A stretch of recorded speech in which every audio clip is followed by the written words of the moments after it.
message different people. Well, anyways, are you enjoying all this audio transmission you're I don't. receiving?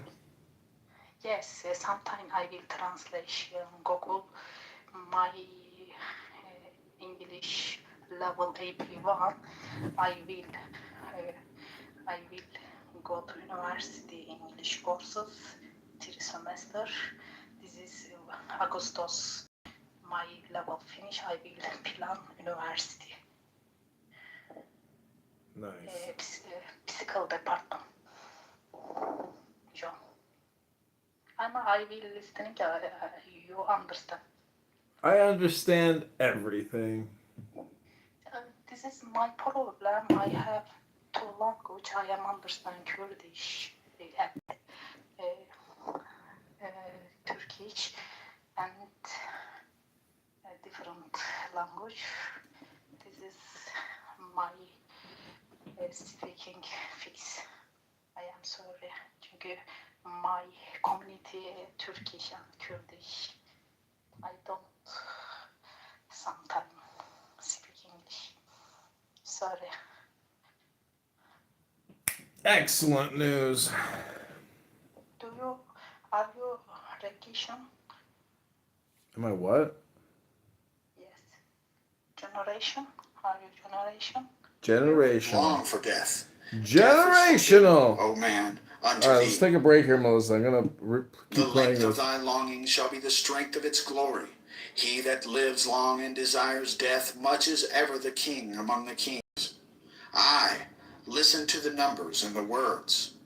4, 6, 3, 8, A, B, K, 2, 4, A, L, G, M, O, R, 3, Y, X, 24, 89, R, P, S, T, O, V, A, L. What meaneth this, O prophet? Thou knowest not, nor shalt thou know ever. There cometh one to follow thee, he shall expound it. But remember, O chosen one, to be me, to follow the love of new in the starlit heaven, to look forth upon men, to tell them this glad word. O be thou proud and mighty among men. Lift up thyself, for there is none like unto thee among men or among gods. Lift up thyself, O my prophet. Thy stature shall surpass the stars. They shall worship thy name, foursquare, mystic, wonderful, the number of the man, and the name of thy house, 418. The end of the hiding of Hadith, and blessing and worship to the prophet of the lovely star. Chapter 3. Abrahadabra, the reward of Ra-Hur-Kut. There is division hither homeward. There is a word not known. Spelling is defunct. All is not aught. Beware. Hold. Raise the spell of Ra-Hur-Kuit. Now let it be first understood that I am a god of war and vengeance. I shall deal hardly with them. Choose ye an island. Fortify it. Dung it about with enginery of war. I will give you a war engine. With it ye shall smite the peoples, and none shall stand before you. Lurk, withdraw, upon them. This is the law of the battle of conquest. Thus shall my worship be about my secret house. Get the stele of revealing itself. Set it in thy secret temple, and that temple is already aright disposed, and it shall be your Qibla forever. It shall not fade, but miraculous color shall come back to it day after day. Close it in locked glass for a proof to the world. This shall be your only proof. I forbid argument. Conquer. That is enough.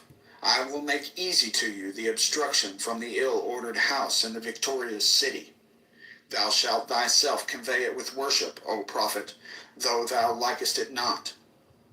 Thou shalt have danger and trouble. Ra-Hur-Ku is with thee. Worship me with fire and blood. Worship me with swords and with spears. Let the woman be girt with a sword before me. Let blood flow to my name. Trample down the heathen. Be upon them, O warrior. I will give you of their flesh to eat. Sacrifice cattle, little and big, after a child. But not now. Ye shall see that hour, O blessed beast, and thou the scarlet concubine of his desire.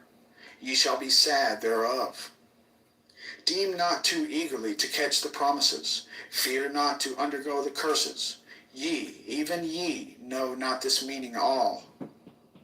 Fear not at all. Fear neither men, nor fates, nor gods, nor anything.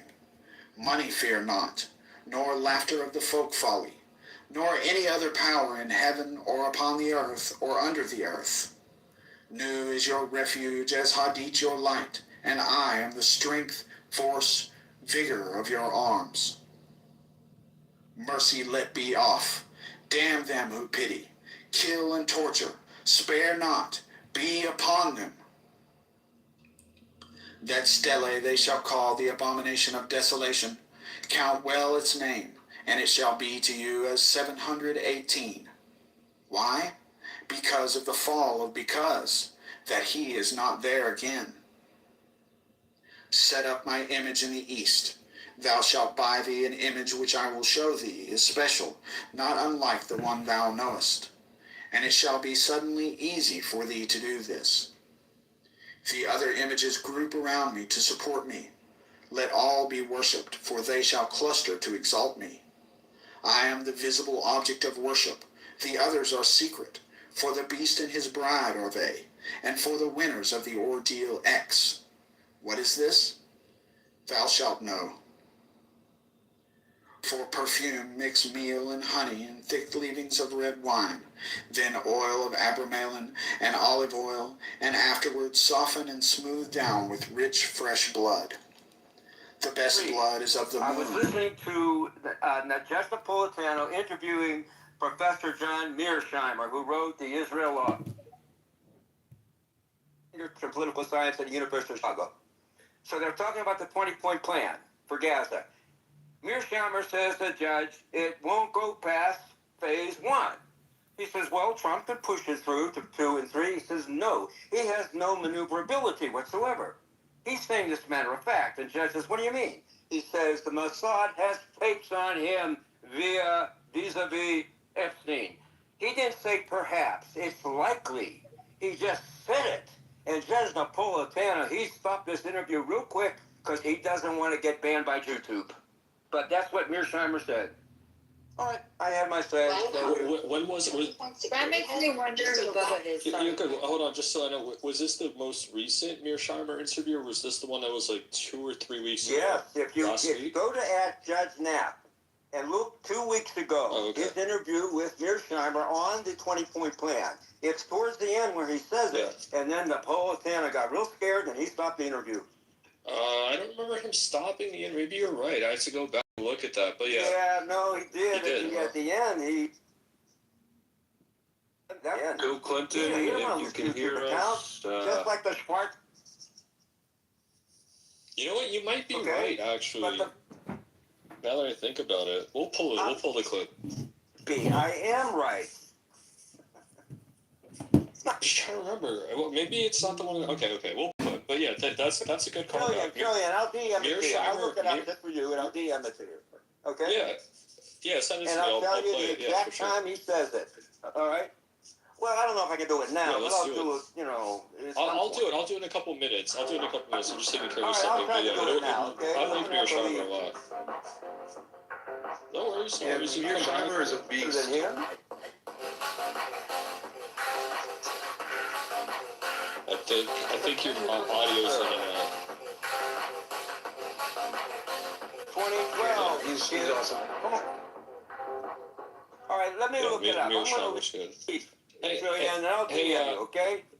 Hey, Brother Nathaniel, did you watch that debate between Norman Finkelstein, Rabbani, Benny Morris, and Destiny? Have you ever seen that debate? Yeah. I saw that one. The problem with Finkelstein, and it's always been the problem, this two-state solution is not the answer. The answer is the right of return? The answer is that all this land, all the wells, all the olive groves were stolen. Jews have no right to this land, both biblically and politically. So that is the answer, not a two-state solution. Finkelstein is good and all that stuff, okay. But no, this is just... What, There's a point Melissa? I'm there at listening the to end. this. Your audio is going in and out a little bit. We can hear you, but it's kind of fading in and out. I was going to ask you about this part towards the end where they talk about international law, right? So the reason Palestinians have to respect the existence of Israel is because of international law. But when you hear the Israeli side, they basically scoff at international law, says the term legal doesn't matter whatsoever. Right, so they don't see any need to follow international law. So how could you ever possibly deal with this other side, right? They're saying, oh, they're so unreasonable. They'll never they don't want to give anything up and they don't want to follow the law. But the Palestinians have to follow the law. You remember that last part of that debate? Yeah, I recall that. Finkelstein saying anything good. He's calling out Jewish supremacists. And Paul Singer, all the big money Jews. Miriam Adelson. Right of return, and that is part of international law. Plus, this is a colonization scenario. It is a colonization, and that's international law. So international law is on the Palestinian side all the way. That's the way that everybody has to look at it, I think, from the perspective of colonialism. I didn't mean to say everybody, but yeah. Return that the Palestinians have to keep on pushing. I think they do. I hope they do. Yeah, I wasn't aware that Norman had Finkelstein. Oh, sorry, Trill. I wasn't. Look, Norman Finkelstein, he plays the part of the good Noam Chomsky. Oh, they're good Jews. This is Nowheresville, this two-state solution. It's Nowheresville. It has one solution, and the Palestinians would have the majority, and that's the end of the Jewish state. Yes, agreed. All right, I'm going to leave, Trillians. I'm going to look up that interview, and I'll Appreciate it, Brother Nathaniel. Absolutely. Good to have you. Yes, that's the interview crazy, for all you people. Mearsheimer states unequivocally God has tapes on Trump with the Epstein girls. Says it without any reservation, no speculation. I fell on the floor when I heard that. Okay, I'll send it to you. Let me look it up. That would be worth a trip to Israel. If I could see those tapes, I'd be willing to go. I'm not kissing the wall or anything gay like that. Well, Mossad has the tapes. Why do you think Trump is so scared to death? Now, another thing I want to say. We cannot be afraid of a Palantir presidency. I don't think they have any... Disavow. His mic keeps cutting out for me. Can I hop in here, guys? I've been waiting a long time. Let him finish his point. Hold on, Brother Nathaniel. The problem is your mic. It mutes itself or something. Like we hear you, then we don't. You want to try to rejoin or because my reconnect? Wi-Fi is no good. Yeah, I'll reconnect. Okay, yeah, reconnect. Come back. Go ahead, game. Anyway, I'm sitting here listening to you guys for the past few days, and I put in a few comments. I mean, I'm 7 decades on this planet, all right?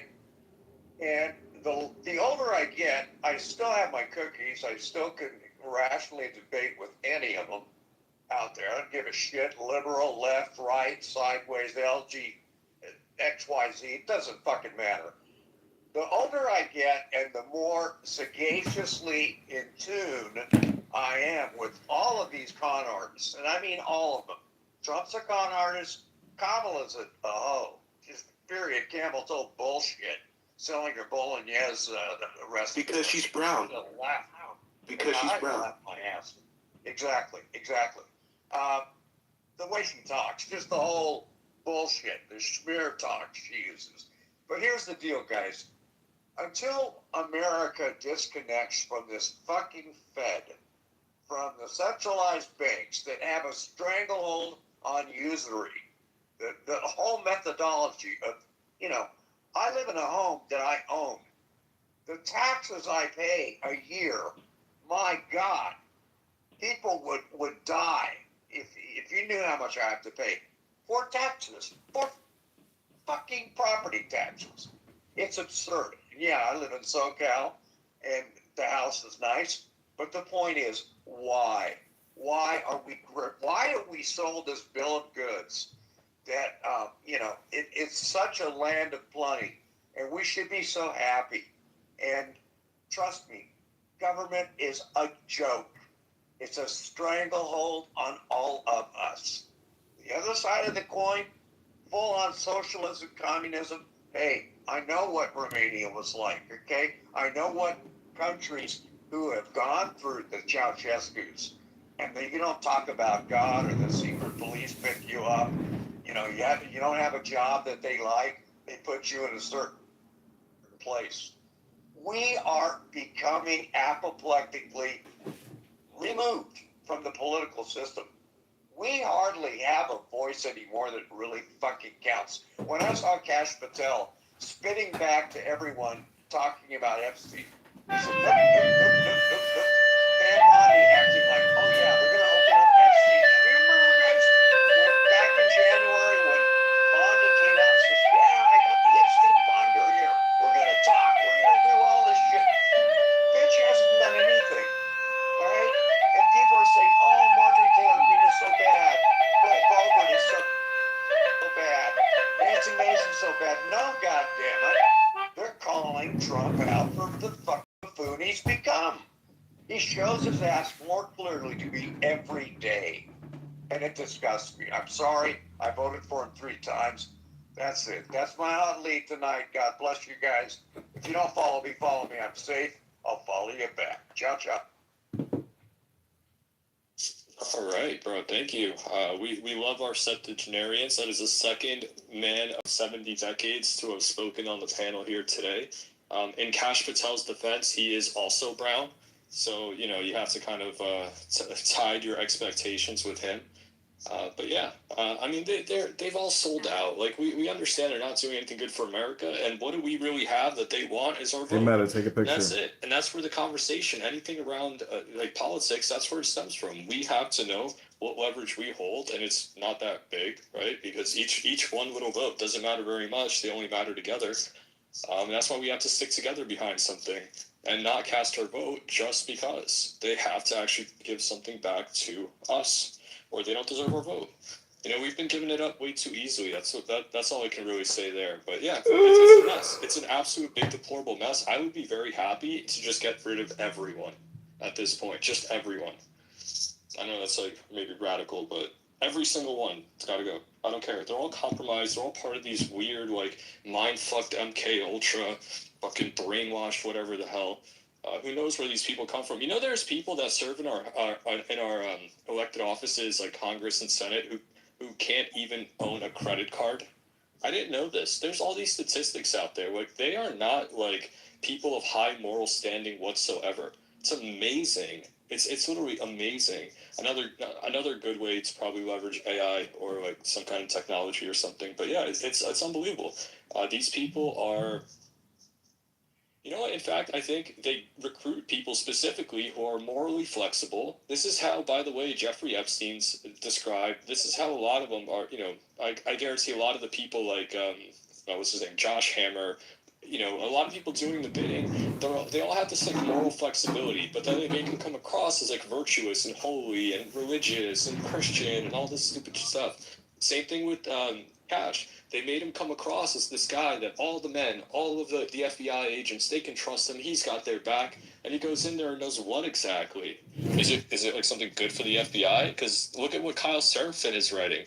At the end of the day, he turns into the exact corrupt mess of his predecessors. Doing like the same thing that Ray was doing, gallivanting around in this private jet whenever he felt like it, because Congress made a law that I have to fly in this private jet.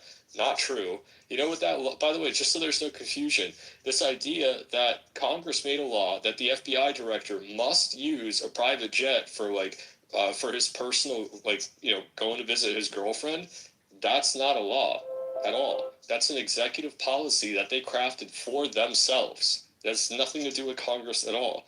And Cash went out there and complained that Ray was doing exactly this. He gets his turn in office. What does he do? He's flying around in a private jet, getting booty calls and whatever. And he gets embarrassed, fires a guy, and now his girlfriend is suing Elijah Schaefer and Sam Parker for $5 million. I don't know how much she's suing Sam for. I assume it's $5 million also. For reposting a tweet. There we go. It is $5 million. It is also $5 million. I mean, yeah.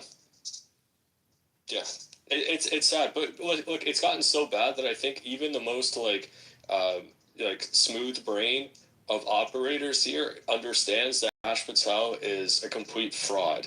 You know, if it's not through like what we all know, well then look at the Charlie stuff. Okay, maybe you know it through that. Look at the lawsuits. Maybe the honeypot, or I can't officially call her that.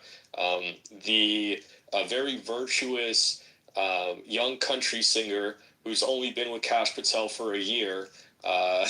Who's also working at PragerU, a fucking Israeli cutout run by an Israeli IDF soldier, probably all just Israeli intelligence. Yeah, I'm sure that person is a really good date, really good match for the director of the FBI, who's almost 20 years older than her. Like, unbelievable. All right, let's go Tron. I think Tron is a fan, actually. Tron appears to be a fan of... Who are you a fan of? Or you're not a fan of Marjorie? I wouldn't say I'm a fan nor not a fan, but I really don't care what happens to her either way. She's right about some things, but she's wrong about a lot of other things. But one of the things I just wanted to say, well, first of all, I just want to say thank you for having me up here today. And can I ask you real quick, is she right about the release of the Epstein files? Is she right about that? Yes. Okay, all right, cool. You won't get any argument with me of how this administration has handled this whole Epstein thing. It's been awful. You even have members of Congress from Don Bacon to Eli Crane saying yeah, I'll vote for the release of this. And Don Bacon's the most moderate Republican you can find in the House, and Eli Crane's the exact opposite. But in terms of the Epstein files, at this point, I don't care what's in them.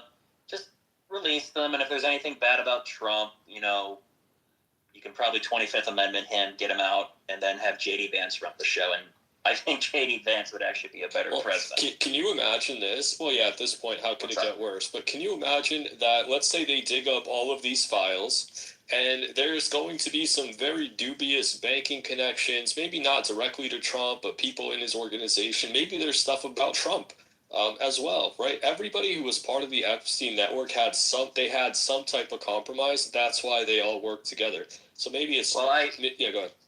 Yeah, I don't really... I'm not going to say what's in the files or what's not in the files. For all I know, Jeffrey Epstein could have been inside the Great Red Spot on the planet Jupiter. Well, here's the situation. Here's the situation I wanted you to. All right, so what are they afraid of is that they're going to get prosecuted for what's in those files, right? So right now, Trump is president. No one's going to prosecute him.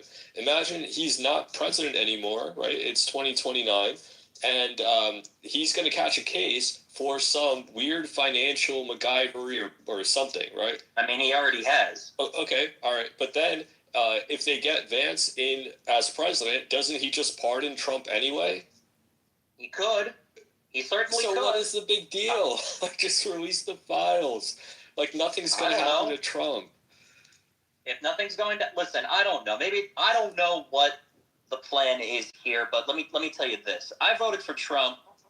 I didn't vote for him in 2020. I wrote someone in. That was before I became the loyal Republican I am today.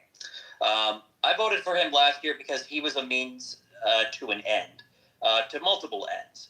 I wanted, conservative judges being appointed to the courts, and I also wanted him to, bring a case of the whole redistricting thing that's probably not going to be decided by the Supreme Court until maybe January or summer. I won't explain the case because I don't want to take up time here, but... Wait, the tariffs case? No, not the tariffs case. It's called Which Louisiana. one? It's called Louisiana v. Calais. Have you heard about that one? No, give us a quick jacket on that.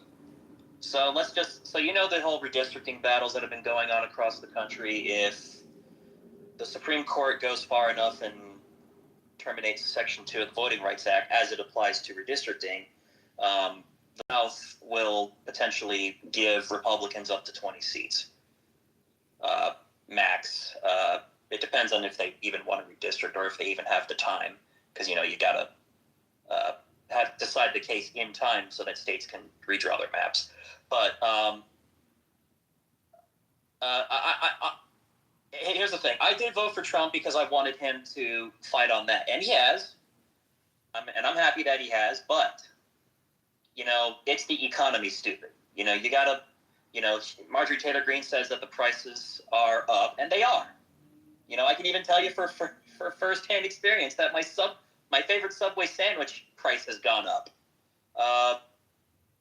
What do you usually get? You get that chicken teriyaki? What's your go-to? Nah, I get the freaking wheat bread with grilled chicken, some cheddar cheese, and some lettuce. Like that, to me, that... Okay, not the most basic sandwich, but we could do better. But all right, go ahead. Yeah, it's too expensive now. It's just I'm a picky eater. Don't blame me. It's gag reflexes. But I'll close with this. There's a bunch of things that Trump has done great, but everything else he's royally fucked it up. The economy, the Epstein thing, it's just dominating. Like, he's just not been the best president, but I am getting those redistricting things and the judges, and that's what I'll be content with at the end of the day. Be content with what you got than anything else. But and can I ask you something? Yeah, do you untie your shoelaces every time you take off your shoes? And then Nah, dude, I tie permanauts. You know what permanauts are? They're knots that don't come loose when you walk. Okay, all right. I was wrong about that. All right, I thought you were maybe a little bit. Well, okay. Listen, this has to do, but. Listen, the Republicans are terrible politicians. Like, they just have all of their priorities totally fucked up. Like, would you agree that Trump seems to be way more interested in growing his families and his net worth way more than actually doing and implementing the America First policies that he promised? Yeah. Let me first tell you one thing here. After researching 13 years of politics. The truth will never come. The truth is always never in the equation. And the reason that is because not only do they want to be better themselves, they want to better their ideology, their brand, their political party. And both parties do this. Like, this isn't just Republicans, okay? This is Democrats, this is a bunch of other parties. Do you think Nancy Pelosi's in Congress just because she loves San Francisco so much? No. She has really big jugs, bro. That's why. Everybody wanted to come into work every day and see it. I'm not even into that. Well, she looked a lot better 30 years ago, so. I'm not looking back then. I don't really like it that much anymore. Guys, there's this crazy picture that Obama posted. This is how you know Obama, no matter how much flack he gets, the guy still has motion. He posts a picture of Nancy Pelosi hugging him. They're much younger, obviously. The video's got like 30 million views, like a million. Like, it's insane. I don't know if you guys have seen that. Anyway, yeah, it was a picture of Obama and Nancy Pelosi, two of like the most evil, like just supervillains, American supervillains, and the post is like 30 million views in like a couple of days. It's crazy. I'll try to pin it here. Go ahead. Yeah. Go ahead. You can finish up. Let's go, Sarah May's brother. Go ahead, man. You can wrap up, and we'll go to the co-host. Yeah, I'll wrap up with this. Like, Trump does need to stop betraying people, and he also needs to stop with all these personal insults, because the stuff and listen, I'm not going to support Thomas Massey next year, but saying that stuff about his new wife, I mean, come on, why you got to say that? And let me tell you this: I've debated both Jared and I've debated Maine before. I would never insult them. Why? Because they don't insult me. And I would hope they would never insult me back. But, I try to be my best to be decent and, play the game as it's meant to be played. But as of right now, There's some things I'm liking what I'm seeing, and some things I'm not liking what I'm seeing. But You know what? You bring up a good point, because I think Trump is like being cool by being like edgy and making fun of people. He doesn't realize that it actually is totally counterproductive and people don't resonate with it. Like, he thinks he's like gaining favor, and it's the opposite. That's a good point. Even my grandmother, she talks with a deep Southern accent. She's like, "I wish he could get off a Twitter," is what she says to me. Interesting. I wish I could get off of Twitter too. All right. Hey, good points. Yeah. Anyways, that's all I have to say. Yeah, no, good points. Good points. Yeah, it'll be interesting to see next year what they do with that Louisiana bill. I mean, it's important for the future. It's just they don't seem to be concerned with the future. They're just kind of all about now. I posted that picture up in the nest there. That's a younger Obama and a much younger Nancy Pelosi. 33 million views, 79,000 comments, 269,000 likes. Like, crazy. Like, I've literally never seen numbers like that. And that is in, well, I guess it's 9 days. Crazy. Anyway, the guy's still got motion. Destiny commented on it too. I don't know if she's still here. All right, let's get some people up here. Co-host, go ahead. Maze or Sarah, go ahead. No, Nick is on, so, but I want to I want to clear out some of these speakers before we do even think about that. So. Yeah. No, I got it. I'll bring it up here. Maze, hop in. We'll hear from Brother, and then we'll just play like a little bit of clip. Like, here's what I want to do. All right, as soon as I start playing Nick, a lot of you or some of you in here are going to get the instant impulse to hit that end or that leave button. Do not leave. All right, be triggered. But then instead of leaving the space, hit the mic button and come up here and tell me what your gripe is with whatever Nick says. All right, I genuinely want to know. I listen to him. Sometimes I don't agree, but in general, he's making a decent point. At least it's an argument. All right, so I would just challenge people that when I put on Nick Fuentes, do not leave the space. Come grab a mic and tell us like what the issue is with what he is saying. All right, I see the craziest stuff. I'll put out a picture or a clip of Nick that somebody totally agrees with, and it'll be some guy with Antifa in his name, and he would be like, Nick makes a lot of sense. If he wasn't so super KKK, I think I would actually like vibe with it. Like, bro, you have Antifa in your name. You're worried about Nick and KKK. Well, what? So I just want to try to break through the cognitive dissonance. If you hate Nick, listen to 5 minutes, come up here and tell me what your issue is. I'd just love to know. All right, go ahead, Mace. So I was going to make a suggestion, and I guess get thoughts on it eventually. It doesn't have to be right now, but just to have spaces where we strategize. I think that, the venting spaces are cool, from time to time, because we do need to have the little reaction modes. But, I mean, there's suggestions brought up that we shouldn't lose. I think, the campaign finance issue is one. Just being able to discuss how do we address that on a state level, or is it even, whatever. Like, I think that we can have spaces that are just maybe once a week where we literally put our focus on figuring out how to organize all the data that comes to these spaces, Yeah, I'm with that. I still I had a long go ahead idea to actually make phone calls.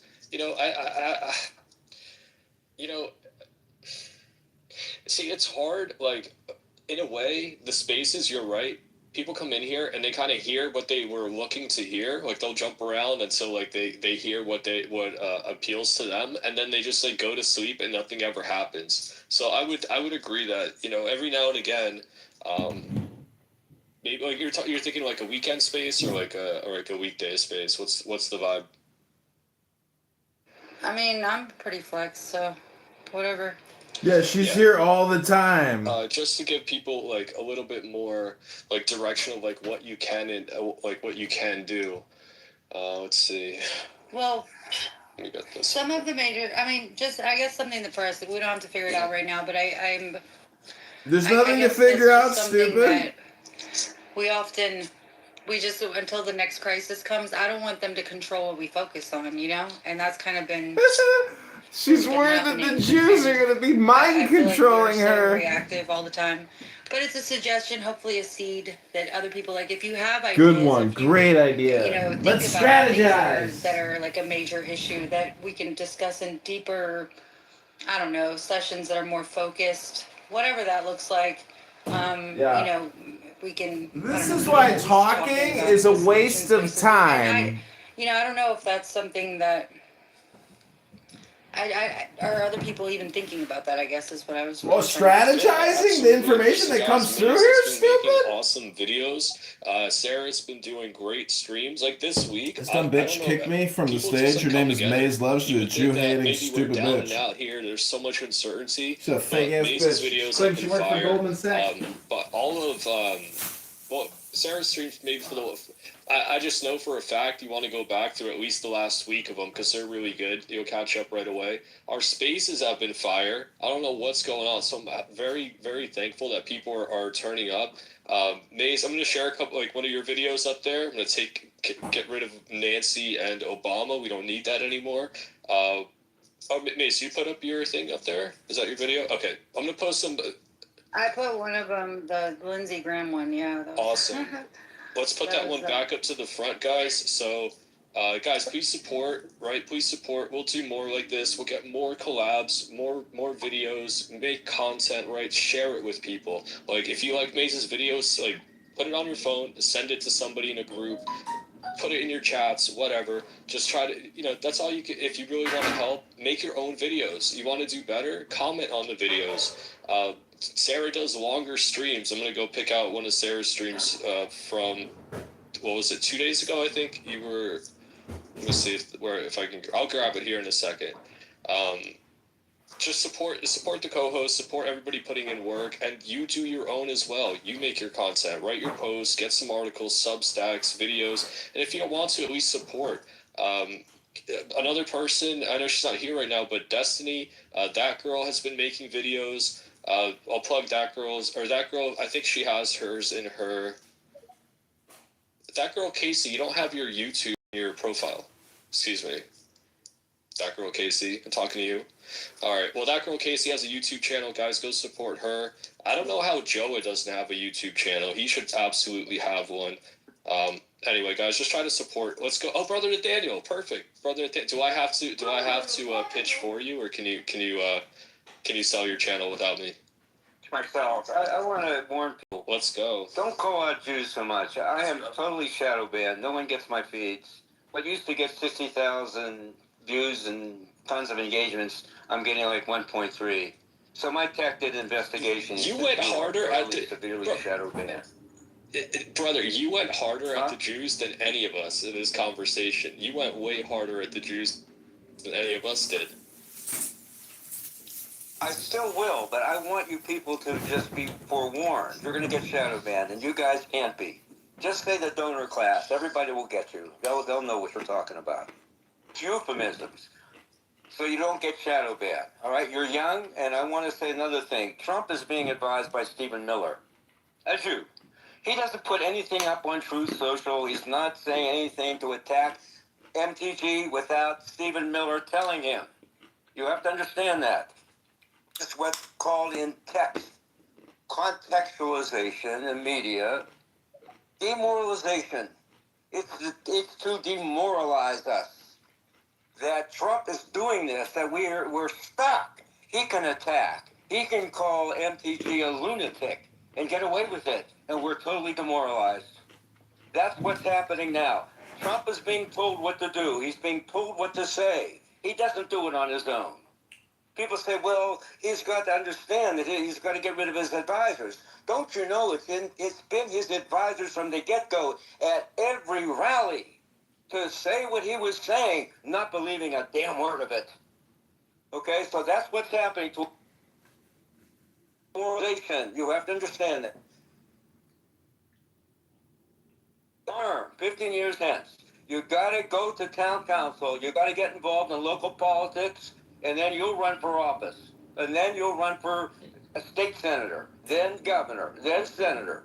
This is the only way. You have to look at the long term. All right, that's all I want to say for now.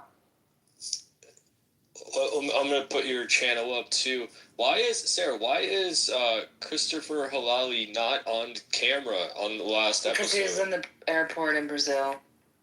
Oh, okay.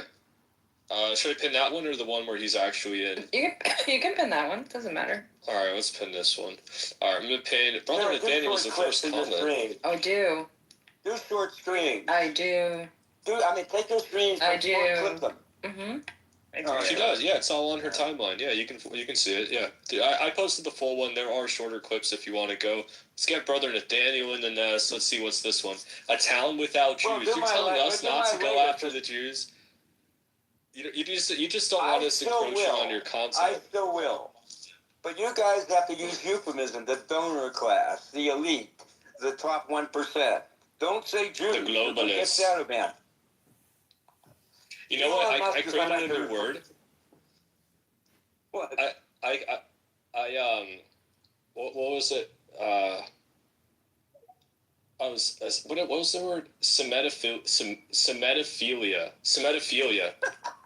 So I created a new word this week. All right. And somebody ran it through Grok, and it turns out it's a word.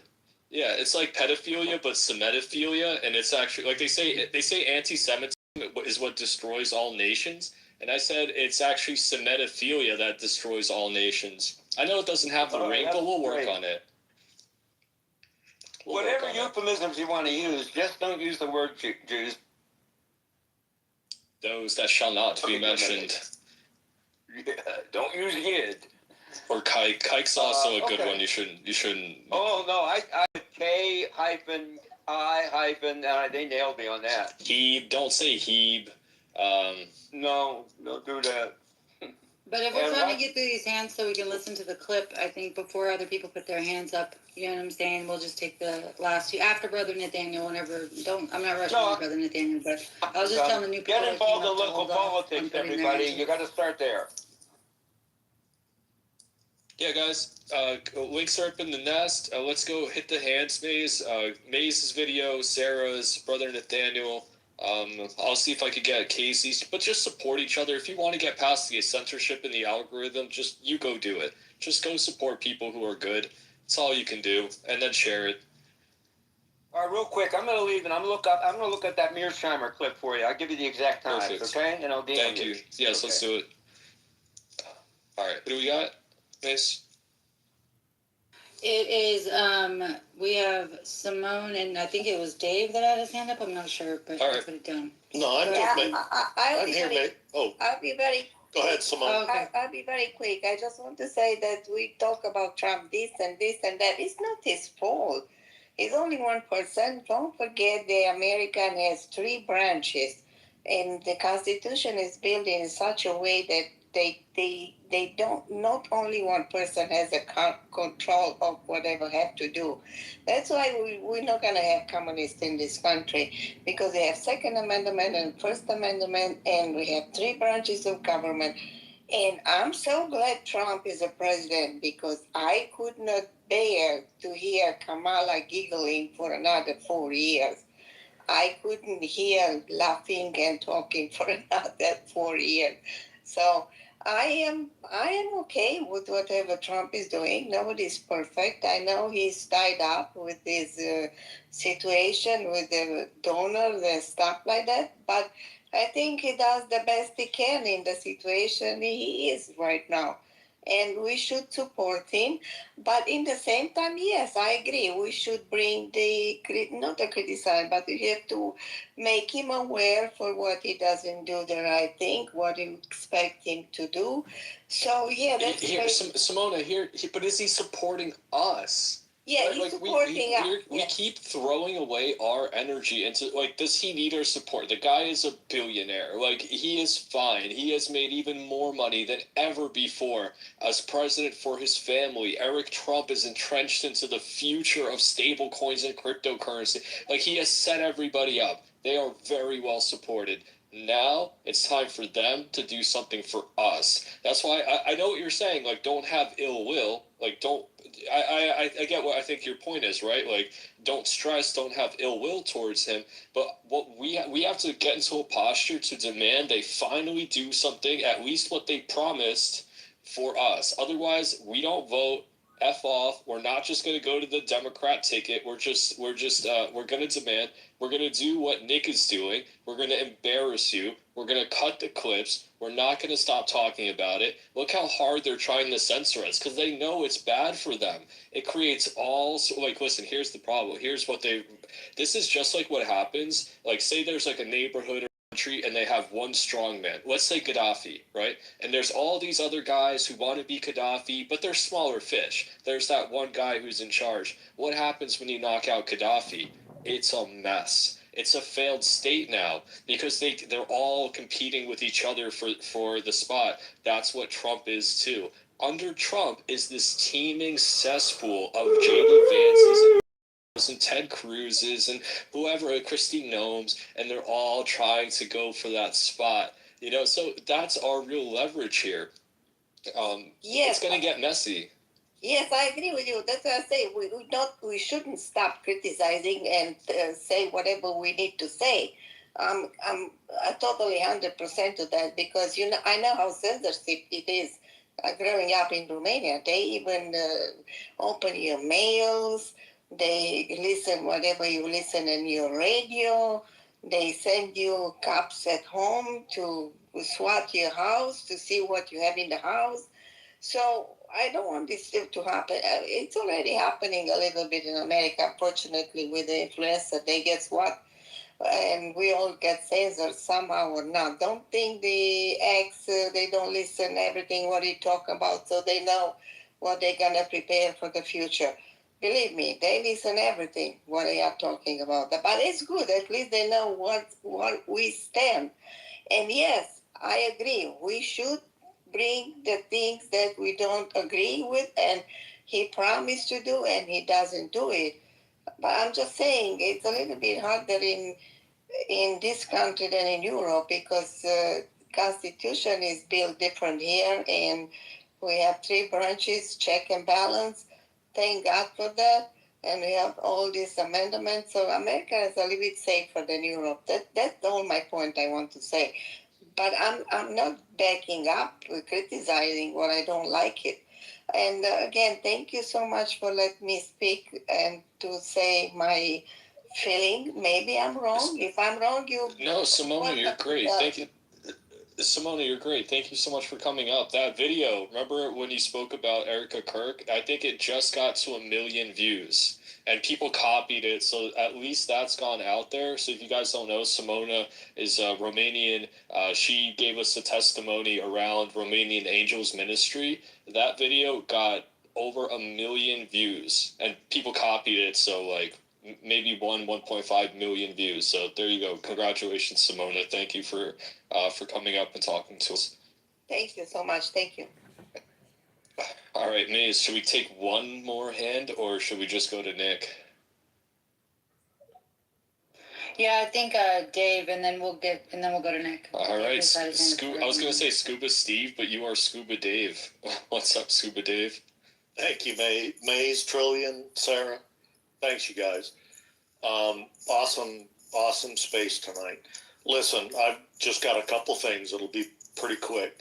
I've got a quick poll for the audience. It's just a informal, obviously not an online poll. Raise your hand or give a thumbs up if you have ever received an MRI as part of a routine annual physical. Ever.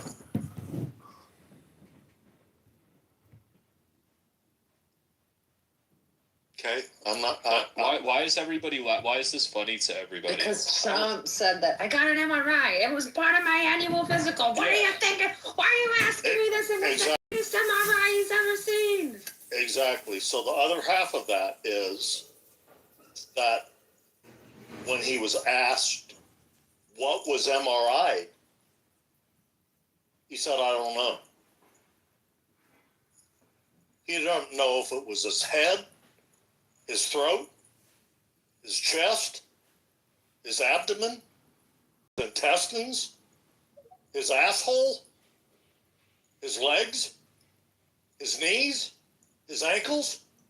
Okay, Dave, we know it's definitely not his head because his head would never fit in that machine. Let's just be honest. For the MRI, it's the whole body. You get a scan for the whole body. For the head, you need a CAT scan for the head. Yeah, but what he's saying is like I don't know. There is contrast MRIs and stuff like that. Yeah, I guess he could just get a full body scan. Those Like, that are could be a PET thing. scans. Those are PET scans. Yeah, Those with aren't the contrast. MRIs. Yeah. I work in medical field, so I can tell you MRI is a different thing. You can have a contrast without contrast. It's very difficult. You can have a contrast, but it's very dangerous, has very bad side effects, and you can be very damaged and can fibrosis. It's radioactive, right? Exactly. It's very dangerous. You can end up with fibrosis on lungs. So pretty much everybody do MRI without contrast, and you can see pretty much everything, but not as well as with contrast. So MRI is for the whole body. I did it several times, but CAT scan it's for head. You don't need for head any contrast. So just they check your brain how it functions. That's it. That's all I can tell you because Maybe he scored so high on his IQ test that it was just a medical marvel, and they just had to scan it for science. Could that be? There's something. Listen, like part of it is he's almost 80 years old. They want to make sure he's okay. But I get your point, Dave. So what are you insinuating, Dave, that perhaps there is some malady that he might be suffering from? You cannot really see everything on MRI. I do. Yeah.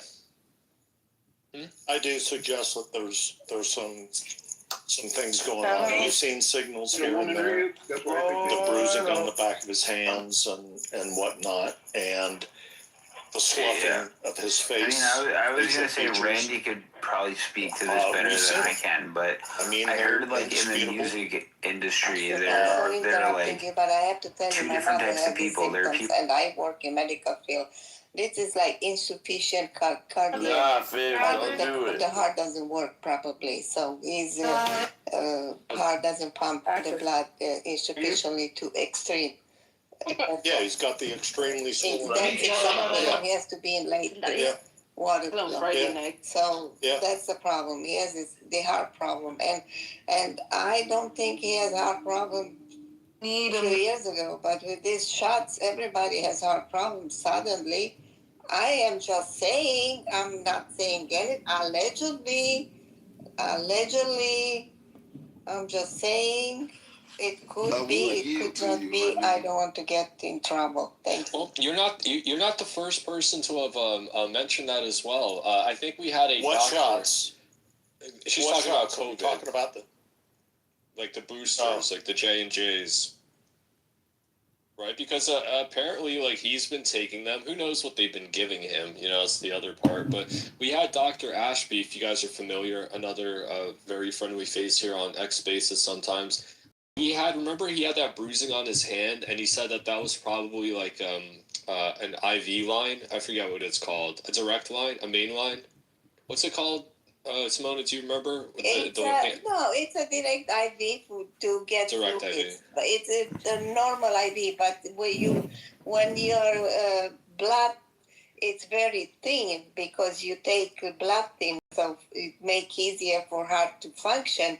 You get bruised very easily. So he probably is in heparin and also Lasix because it makes the heart function easily. So that's why he's getting so many bruises. It's normal. That's a normal place to be IV'd. Yeah. Yes, it's normal. Yes. Very normal place to be IV'd, but why are you being IV'd? That's the question. Maybe why are you being IV'd so frequently? And then his office. That's a good question. Yeah, that's a good question. His office chalks it off and says it's from handshaking. No. From celebrity handshaking. No. They need to stop lying and covering up. And look, one of it. Yeah, they shake your palm. What? I don't shake the back of your hand. Listen, I worked in medical field for 30 years. Come on, it's nothing for handshaking. Yeah, we know that they're lying, but here's why are they lying? Are they lying just so that we don't know the truth, or that they're lying because not majority people really know exactly what's going on. How many people are working medical field from 320 million in America? Yeah, well, that's the point. It's not for us. The thing is, all these optics, they're not for us. I think he doesn't want to appear weak. He doesn't want to appear weak in front of the other leaders because he has to go negotiate with Xi. He needs to go and negotiate with Putin and you know, whoever else. So he doesn't want to appear like this aging old man, you know, with a failing heart. And like, who knows? Maybe Putin has some issues. Maybe Xi has some issues. Oh, I'm sure I'm sure Putin has some. I'm sure they both do. Yeah. I'm sure they both do, but they try to, you know, how you see how Putin is walking is with his legs. So everybody has issues. This age is normal to have issues. So what's wrong with Putin's leg? What's wrong with Putin's leg? Hemorrhoids. You're such an asshole. One of his legs is not functioning properly. It's his leg? I don't know what the problem is. I don't have his medical history, but I know he has some problem with one of his legs, and I don't know if it's nerve or what. But if you watch him up with walking, he's kind of one leg is not going the same speed as the other one. He's always tipped to one side. You're right. Yes. You're right. Yep. I thought that was he was just being swaggy. You know, he's just like being cool. That's what it looks like. It does. All right, guys. But I think it's good.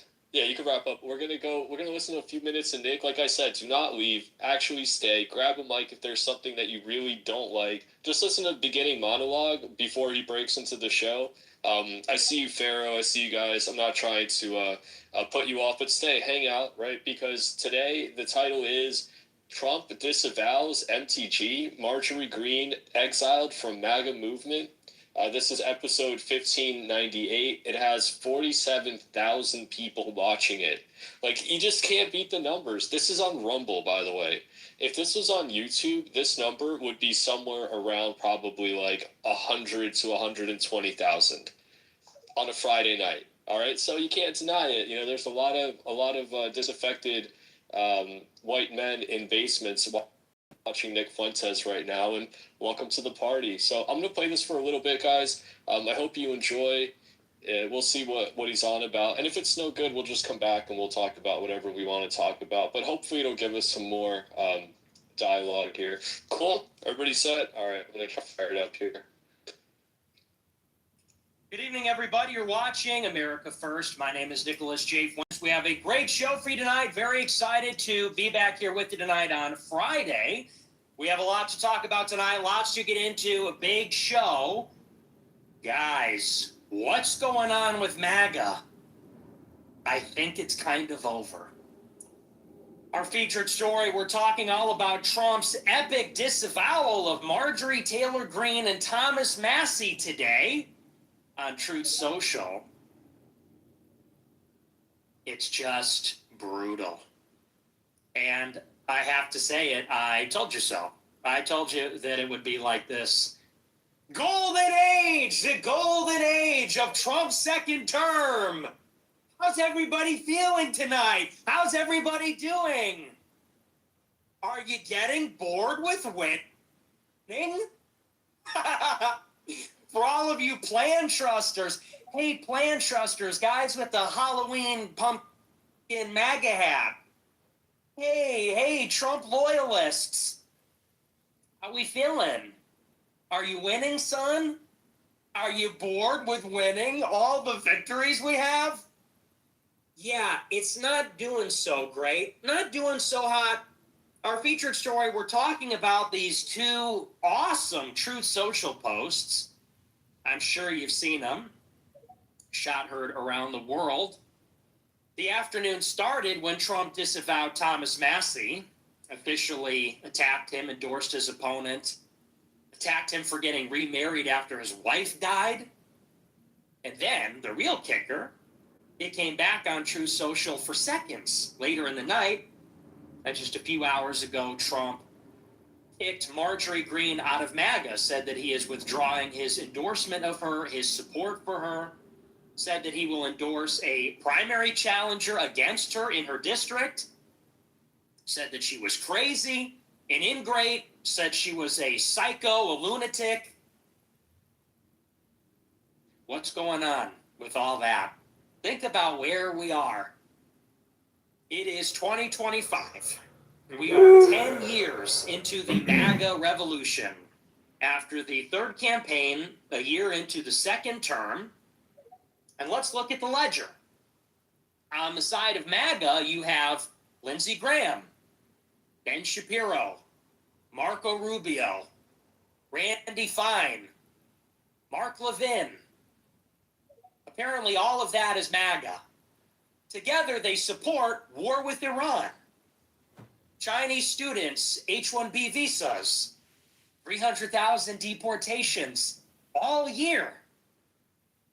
And then on the other side, apparently what is not MAGA, what is kicked out of MAGA, wacky, crazy haters, Republican haters, Democrats, third worldists. You got Tucker Carlson, Marjorie Taylor Greene, Thomas Massey, Andrew Tate, Nick Fuentes, Alex Jones. You got all these people on the other side in favor of America First, mass deportations, no foreign students, no foreign workers, no war with Iran, no war with Russia in Ukraine. What has become of the movement? It's been inverted, and it is now dead.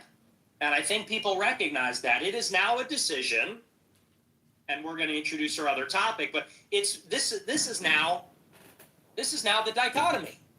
You have MAGA on the one side, and what does this even stand for anymore? You got MAGA on one side. What does that even mean? Make America great for who? Make it great for Israel, Indian immigrants, Chinese students, illegal immigrant farm workers. Make America great again for them. Make Israel great.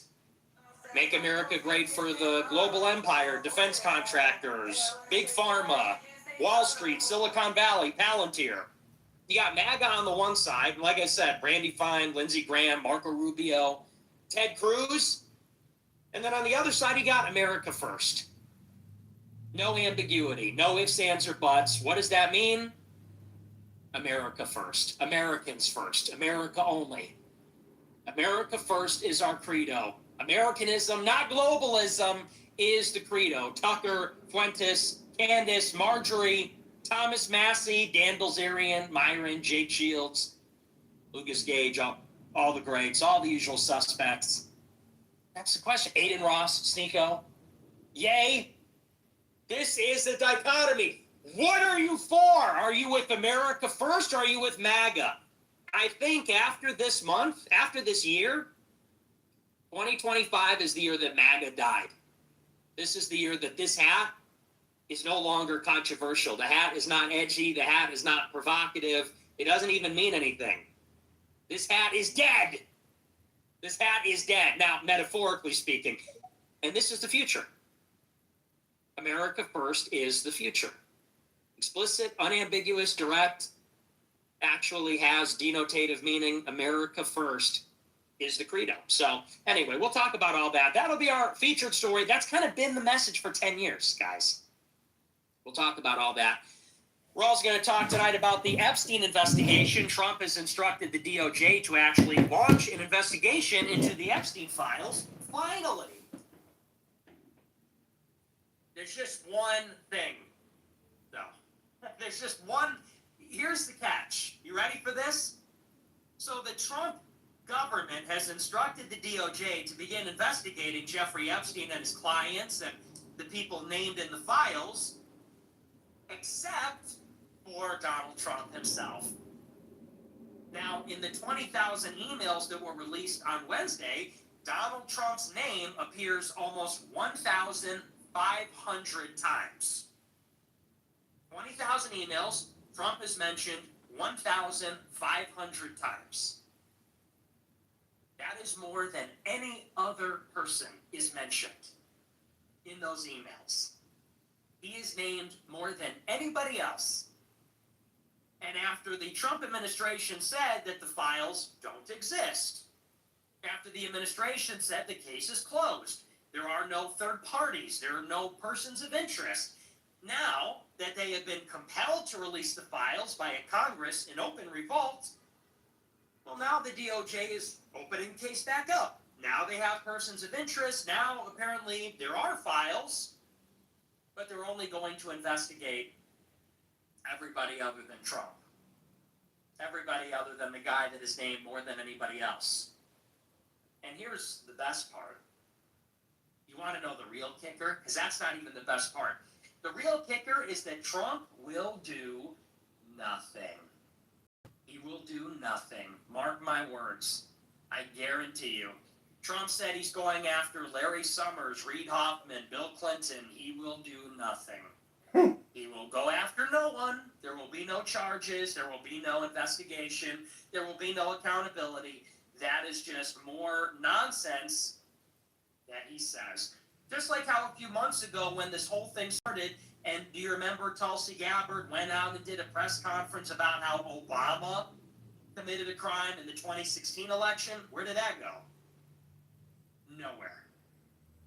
So no one is going to see justice. That is more slop. More slop for the cattle. But we'll talk about it. Should be a pretty good show. Casual Friday. I'm in my hoodie. And it's going to be a Casual Friday show. Before we get into it, I want to remind you to smash the follow button on Rumble, smash the like button, leave a comment. Let me know what you think about the show. Check out our store, Fuentes.store. And behind a paywall on Patreon. And I just fast forwarded the store show.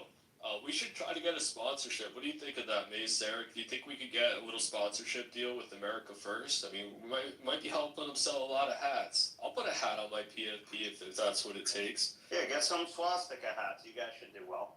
Yeah, I don't think he sells those. Have you seen swastika hats on Fuentes' store? I think that was Kanye. I mean, Kanye, he did say that's America First, right? He named a bunch of people who hate on Jews nonstop. Bilzerian, Jake Shields. Kanye has a new symbol. Have you seen it? Wait, Mary, not the swastika! Oh, wait, who was that? Hold on, bro, your mic is so jacked up, it literally just hurts my ears. Just try to move your mic a little bit away. Alright, hold on, where's the new Kanye logo? This is what he's going to be putting on. Yeah, Nick doesn't sell swastikas, but yeah, I don't know. That was sarcasm, because I think you're all on a very bad path, yeah. Yeah, but you don't know any of us. Hold on one sec. You don't know any of us. Who am I? America First. People that blame Jews specifically. I don't know what part of America First equates to anything to do with Nazis at all? We're saying America First. So here's what you're saying. One sec. You're saying, so for America to be first, that means the Jews have to be expelled? Because the Jews are such a big... So the reason America's not great is because of the Jews. To make America great, you have to hate Jews. That's what you're telling me. No, specifically, he listed a bunch of names that are America First, and a lot of them literally hate on Jews every day. Don't pretend like you don't know that. Well, give me an example. Like, what is Jew hate to you? Blaming Jews for everything going on is clearly Jew hate, bro. I mean, I've been in this game longer than any of you. I go back longer than most of you, I could say for sure, and I was censored. And it's funny to hear people cry about censorship. I hear people bitching about Jews in Israel all day. I don't see them getting censored.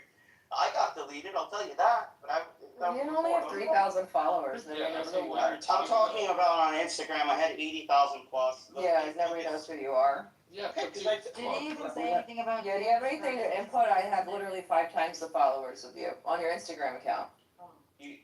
Like I said, they deleted me 4 times off of Instagram. Okay. Any other point to this other than to humble brag about your Instagram account that's gone? That wasn't the point. Anyways, I just wanted to say I think you guys are on a bad path. Thank you so much. Call your dad. We need to take action and take responsibility and try to build and do good things. Blaming is not going to help, but I appreciate the mic and thanks so much. We are losing Can we listen to Nick again? Blaming Jews crucial for our survival. Like, we have to blame the Jews for everything, so we survive. We have to spread the word, bro. Like, if it's raining outside, I'm gonna blame the Jews. Let me play this for you guys. So the other day, Candace made a clip. It's not a banger, but it did okay. Let me. Did we finish the other one? One sec. Just on his as a response. It's just 30 seconds. And if you actually look at the history of passing speech laws, it does seem like a general thing that Zionists like to do so that they can rewrite history. You want me to believe the history of what you're telling us about World War II when you can't even tell us the truth about who Charlie Kirk was like 5 seconds ago? We're supposed to believe but totally trust you on what you're telling us about 1948 and how Israel became a nation, but you can't even tell the truth about what Charlie Kirk was going through 5 minutes ago. Get out of my face, okay? Get out of my face. Anyway, man, I think you're doing the same thing you don't like that people do to Jews, which is generalizing them as a group. You came in here, you don't know any of us. Why would you say that any of us are on a bad path? We've been streaming here for hours. People have been coming in, everybody's been cordial, we've been talking about the topics that matter to us. I guess there was a little bit of yelling, but I wasn't here for that. So what makes you come up here and just tell us that we are all on a bad path? You just played Nick Fuentes. You guys are all listening to his show, and once again, there's 50,000 people listening to him right now.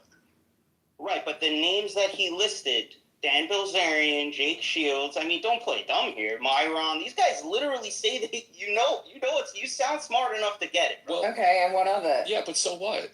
Who cares? You want me to disavow Myron? Okay. It's a psyop. It's a psyop. I'm not a Myron Guys fan. that really run the world are going to get away. Dude, I don't need your life advice. I would seek you out on your 80,000. We found a feminist for sure. No, opposite. I'm anti-feminist.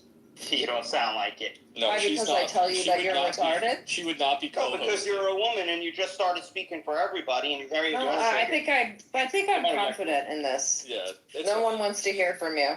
Yeah, it's all good, dude. But anyway, that was sort of my challenge, too. That's why I'm letting this play a little bit. Because, this visceral response to just hearing Nick Fuentes' voice, you have, associated all of this deep-seated trauma, and you've projected it onto a room of 600 people, 50,000 listeners, that were all bad because Nick mentioned Dan Bilzerian, who's actually cool. Dan Bilzerian, I've actually spoken to him, and I've heard him speak quite a bit in Sully's face, and dude, the guy's a fucking awesome dude. I guarantee if you were to go to hang out with Dan, not that he'd hang out with you, but let's just say, right, you probably have a great fucking time. What is wrong with Dan Bilzerian other than he points out the obvious issues with Jews ruling over America? They don't run America. They don't That's the issue. Run America. They rule over it with their supremacist bullshit, making sure our money goes to where they need it, not where Americans need it. I mean, come on, man. You gotta admit that there's a little bit more. It's more than a coincidence that all of the people like Mayorkas. How do you explain that? If that guy was a good Jew or somebody who was good for America, why would he be letting in tens of millions of illegal aliens into the country? He happens to be Jewish. Go back at the, we can go, the thing is, a lot of this policy that gets us embroiled in needless wars in the Middle East, guess who writes it? It's all these neocon Zionist, Jews for the most part. Or at least people who align with the Zionist thing. And what we're saying is that we're just done with that. Our country has been bled dry. This doesn't support our interests, and we're calling it out for what it is. And guess what? There's Jews that come out, and they're actually on our side about this. We have no issue with that. It's a positional argument. It's not just a blind fealty to this supremacist notion of the Jews. You see what I'm trying to get at here? Sure. It's not because of a religion. It has nothing to do with that. It's an ideology that has to rule over anywhere where they are, including America. That's not how it works, though, and there is no Jewish supremacy at all. There was 16.6 million, 16.6 in 1939. We still haven't even passed that population number. Yeah, but you lie about that number. We all know that the number's a lie. Don't worry about it. Listen, if I want to go viral again, because I've been recognized all around the world when I was making content. If I want to go viral again, I will. I think you're trying to like relive your moment, right? Like everyone gets 15 minutes of fame. You're here trying to like relive it. Listen, 15 million, 16 million. There's also hundreds of millions of these Christian Zionists that you guys have recruited to your side. Like, let's not pretend there's only 15 million who represent this interest. There's way more. Again, we're not saying Jews. Like, even the Hasidics that voted for Mamdani, would you consider them your type of Jew? Definitely not. Well, there you go. They're Jews. You know, right, but listen, man. Christian priests, when they rape kids, is raping a kid Christian act now, or all Christian? Or are we blaming Christianity for raping children? I'm not blaming Jewish anything. I'm not blaming. We can go to the Talmud. Jewish conspiracy. It's not a Jewish. It's conspiracy. a Jew conspiracy, not Jewish. Jewish is a religion. It's I'm not talking a about Jew Jew. conspiracy, man. Absolutely, it is. If you look into the skull and bones, let's say, right? Because everyone wants to focus on the neocons when Bush was president. Let's focus on Bush. Let's focus on the guy that was actually put in office. That's a pretty important guy, He's right? not the. What year do you think this is? Bush is not the president. Donald Trump is the president. About Zionists and all the wars. So you like to blame all the wars on the Jews and the Zionists, but then when we talk about President We're talking Bush, about Epstein, and you came in and derailed this. Now I'm getting sussed out. Why are you doing this? I wanted to make a point, and nobody here has been talking about whatever you're talking about. Yeah, this is the only. You came in here and derailed this entire space. Why? I'm gonna go anyway. I really wanted to just listen to Nick, and it's getting late. So good night, everybody. Oh, you scared off my co-host. Okay, yeah, we're not. I was gonna keep playing it here, but yeah. Look, give it a chance. All right, maybe your heart will change. It won't. Knows. Give what a chance. The other week, I was a frequent subject of discussion on the show. It's Anna Katchian. Give America First a chance. Stop associating this Nazi stuff with it. Forget about Dan Bilzerian. Like, I don't think you're giving him way too much credit. All right, Dan is another guy with an opinion online. He happens to be very popular. He's not in your face, setting policy, telling you how to live. Like, what is your issue with Dan? Like, come on, he's not doing anything to. This whole movement is a psyop. I'm 100% sure that the intelligence agencies are pushing this. I'm 100% sure. Tucker Carlson's been in the mainstream for 20 plus years. He grew up around the CIA, as did Alex Jones. You guys got to start thinking more. But this is just Nick derangement. So what, dude? So what? Okay, his father was in the CIA. He ran Voice of America. We all know that. So what? What does that have to do with America First? Like, nothing. It's a psyop. It's a psyop. It really is. I'm not saying putting America first. No, we should put America first. Psyop. It's don't get lost in the phrases. It's the answer to the psyop. America first. Of course we should. Okay, so then you have no issues. All right, we're going back to Nick for a little bit. Give it a chance. I'll come back in a few minutes here, and if your heart hasn't turned, we can further try to understand you. And Dasha Nekrasova, and they're two, like, New York socialites, very popular in the Dime Square scene and in certain political circles. And they've been around, and they've interviewed a lot of controversial people. They interviewed Curtis Yarvin and Steve Saylor and Bronze Age Pervert and all these guys. And they had talked about having me on. They never wanted to do it. Finally, in the middle of the generational run, they said, well, everybody's doing it. I was on Bradley Martin, for Pete's sake. I'm on Aiden Ross, Sneeko, Gavin McInnes. I'm on Alex Jones every week. Candace Owens. Like, I'm basically hitting the mainstream. Everybody's talking about me. My clips are everywhere. They get millions of views now. The only reason I say that is, like, you can't say that they brought me on to platform me or, like that was some sort of breakout appearance. I had broken out. I had broken out of containment. I had reached the normies. I had reached a level of fame where I was fairly mainstream. Now, whether you consider my views to be mainstream, I had become fairly popular at that point, not long ago, about a month ago, a few weeks even before that when we discussed it. They bring me on the show, and probably, in a way, I'm really platforming them. I think when I came on their show, they got a huge boost. And I'm not saying that to be patronizing. But you can't charge them, like with Tucker, of laundering my views to a larger audience or a mainstream audience. Again, not saying that to be a jerk. I really didn't expect something like this. I didn't think it was controversial. We do this show, and a lot of people who are in politics wanted to see it happen. Red Scare is sort of a fixture in a certain political scene in New York City. So it was sort of a novelty, sort of an amusement. I like them. I think they're funny. I think Anna's very funny. I don't know what she thinks of me. I think she's very funny, even though we sort of disagree. I think Dasha's great, too. I think they have a good show. I went on their show, and it was not controversial. We had I think it was actually a really good conversation. And we sat down for, I don't know, an hour, 2 hours, dropped it behind a paywall. It was a month ago. Nobody really thought much of it, I don't think. Some of the clips went viral, some of the photos, when she dropped her what is it, her elf bar, whatever. Dasha dropped her geek bar in front of me. So there were some memes about it, and that was it. Here we are a month later, here's the story. Dasha, she was on the Succession show. She's in a movie, she's got a talent agency. She gets nuked from orbit. She gets dropped by her agent, her talent agency, and she gets kicked out of the movie because she talked to me. Now,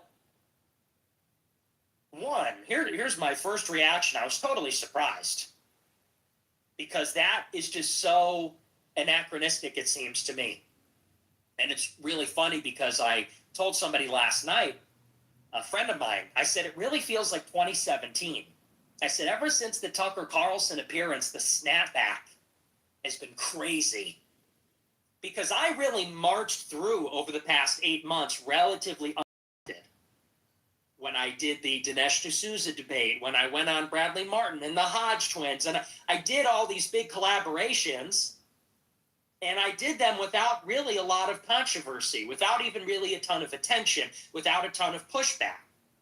And so quietly throughout the year, I have steadily become very popular, relatively mainstream, been platformed on some very big shows, Patrick Bet-David, a lot of this stuff. And after I went on Tucker, it was like a mousetrap got sprung. And all of a sudden, boom, it's like people are getting fired again. People that I took pictures with are getting fired, just like in the old days. People I sat down with are getting fired. Tucker Carlson has apparently lost a sponsor on his show. So I was genuinely surprised. And I feel bad. Because I don't think Dasha even agrees with me on everything, or maybe even a lot of things. I think we have significant disagreements. We come from very different worlds. But maybe I'm an object of amusement or curiosity. And the same is true in reverse. I think we did it just because it was funny. It was fun. We wanted to talk to each other. And because she talked to me, they dropped her from the talent agency. And why do you think that is?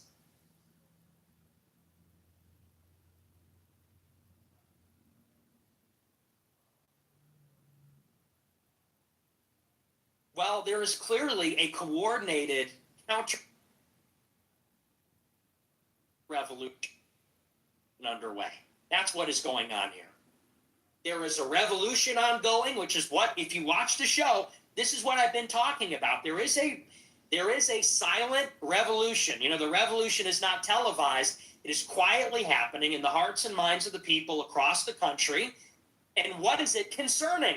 It's concerning the influence of American Jews and how they use that influence to get us to support Israel. That's really the primary awakening. That is the subject of the revolution. People are sick of it. People are tired of being finger-wagged and told what to do by Ben Shapiro, who clearly has no loyalty to the United States. We don't want to go to war with Iran. We don't want to support Israel's campaign in Gaza. And we're tired of the gaslighting. We're tired of these shadowy political moves. The stuff with Larry Ellison, TikTok, CBS, Barry Weiss. It's insane. People like Randy Fine are odious and disgusting. Their rhetoric shocks our conscience. And maybe more than anything, people are sick of this feeling that it doesn't matter how unpopular all of this is, it's going to keep going no matter what.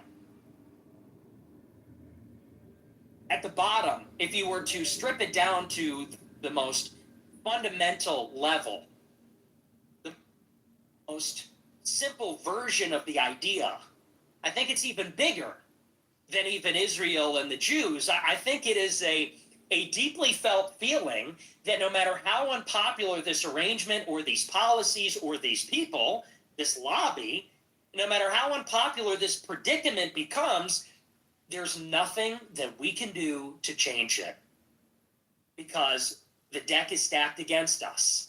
They hold all the cards. It's this cancel culture bullshit. The idea that Kanye West, the biggest recording artist of the 21st century, the biggest streetwear designer of the 21st century, can be utterly destroyed in a matter of weeks because he said the wrong thing on Twitter. And we all know who was responsible. Jonathan Greenblatt said we had to shut him down. It was the ADL. Because he said Jews created cancel culture. So what happened? The Jews canceled them. Because they wield the influence in Hollywood, in the music industry, in the finance industry, in government. That is why there was a cascading series of consequences. He was dropped by his talent agency, which was run by Ari Emanuel. And then you had Jonathan Greenblatt at ADL get Gap and Adidas to drop him from their deals, from their streetwear deals. Then JP Morgan froze his bank account. You know, what else would you call that? He couldn't get a lawyer to claw the money back. They wouldn't let him perform at SoFi Stadium. Some of these music labels, they wouldn't license music to be sampled in his songs on Spotify and the DSPs. So it's this idea that they hold all the cards. And same thing with this war. Trump runs in a way promising to bring an end to the war in Gaza, and it never ends. We're actually bombing Iran. He's elected on America First. He suspends foreign aid for every country except Israel. Netanyahu is at the White House 4 times. And he wants us to fight Hezbollah and the Houthis and the Shiites in Iraq. And he wants us to enforce the deal in Gaza. And people speak up about it, and they're viciously attacked and lied about by liars. Mark Levin says you're a Nazi, you want to kill all the Jews. That's a dirty, disgusting lie. That is a malicious, willful, awful thing to say about somebody, and it's not even true. And they lie through their teeth. Josh Hammer, Ben Shapiro, Mark Levin, they're aggressive, they're dishonest, they're contemptuous. They have disdain for us. They're dripping with it. We can feel it. And they seem to have all the cards. Tell me I'm wrong. Tell me it doesn't feel that way. And they know it. They brag about it. We saw that display last week when the Republican Jewish coalition got together, and Mark Levin said, we're taking names. We're going to see who disassociates from who, and we'll make our decisions. This isn't going to fly. We're tired of having to answer to you people. That's what they say. So there's this feeling that these malicious liars who are deeply unpopular, who have contempt for us, they hold all the cards. It doesn't matter how much the people don't like this and don't like them, who they vote for, what they do. They go back in their huddle and they make the decisions for the country. You call it out, they lie about you further, and then they get together and decide how they're going to ruin your life and ruin your career. They gang up on you. They use their money, their position, their influence. They gang up on somebody and they make it hurt. Oh, you talked to Nick Fuentes? Well, it just so happens that so-and-so runs your talent agency. Now we're going to drop you. Oh, and so-and-so is producing the movie, so we're going to make some calls because you talked to the wrong person. Then you had today at the, I'm not making this up. You can call me a gifted rhetorician. This is a fact. Ronald Lauder, the billionaire heir to the Estee Lauder fortune, he is the chair of the World Jewish Congress. The World Jewish Congress. This is like how, for decades, liberals insisted that it was racist to say colored people, but not to say people of color, right? Because if I talk about world Jewry, I'm a vile anti-Semite. But when a billionaire Jew speaks at the World Jewish Congress, well, that's just totally normal, guys. Presenting Ronald Lauder, president of the World Jewish Congress. Thank you, great to be here. That's fine. But if I say world Jewry, oy vey, that's not real. That's an anti-Semitic trope. That's what it's called. You have an organization, it's what it's called. If I call it organized Jewry, I'm an anti-Semite. But if you go to the Conference of Major American Jewish Organizations, what is that even? If I call it world Jewry, anti-Semite, that's a trope. You're a hateful person. You're a neo-Nazi.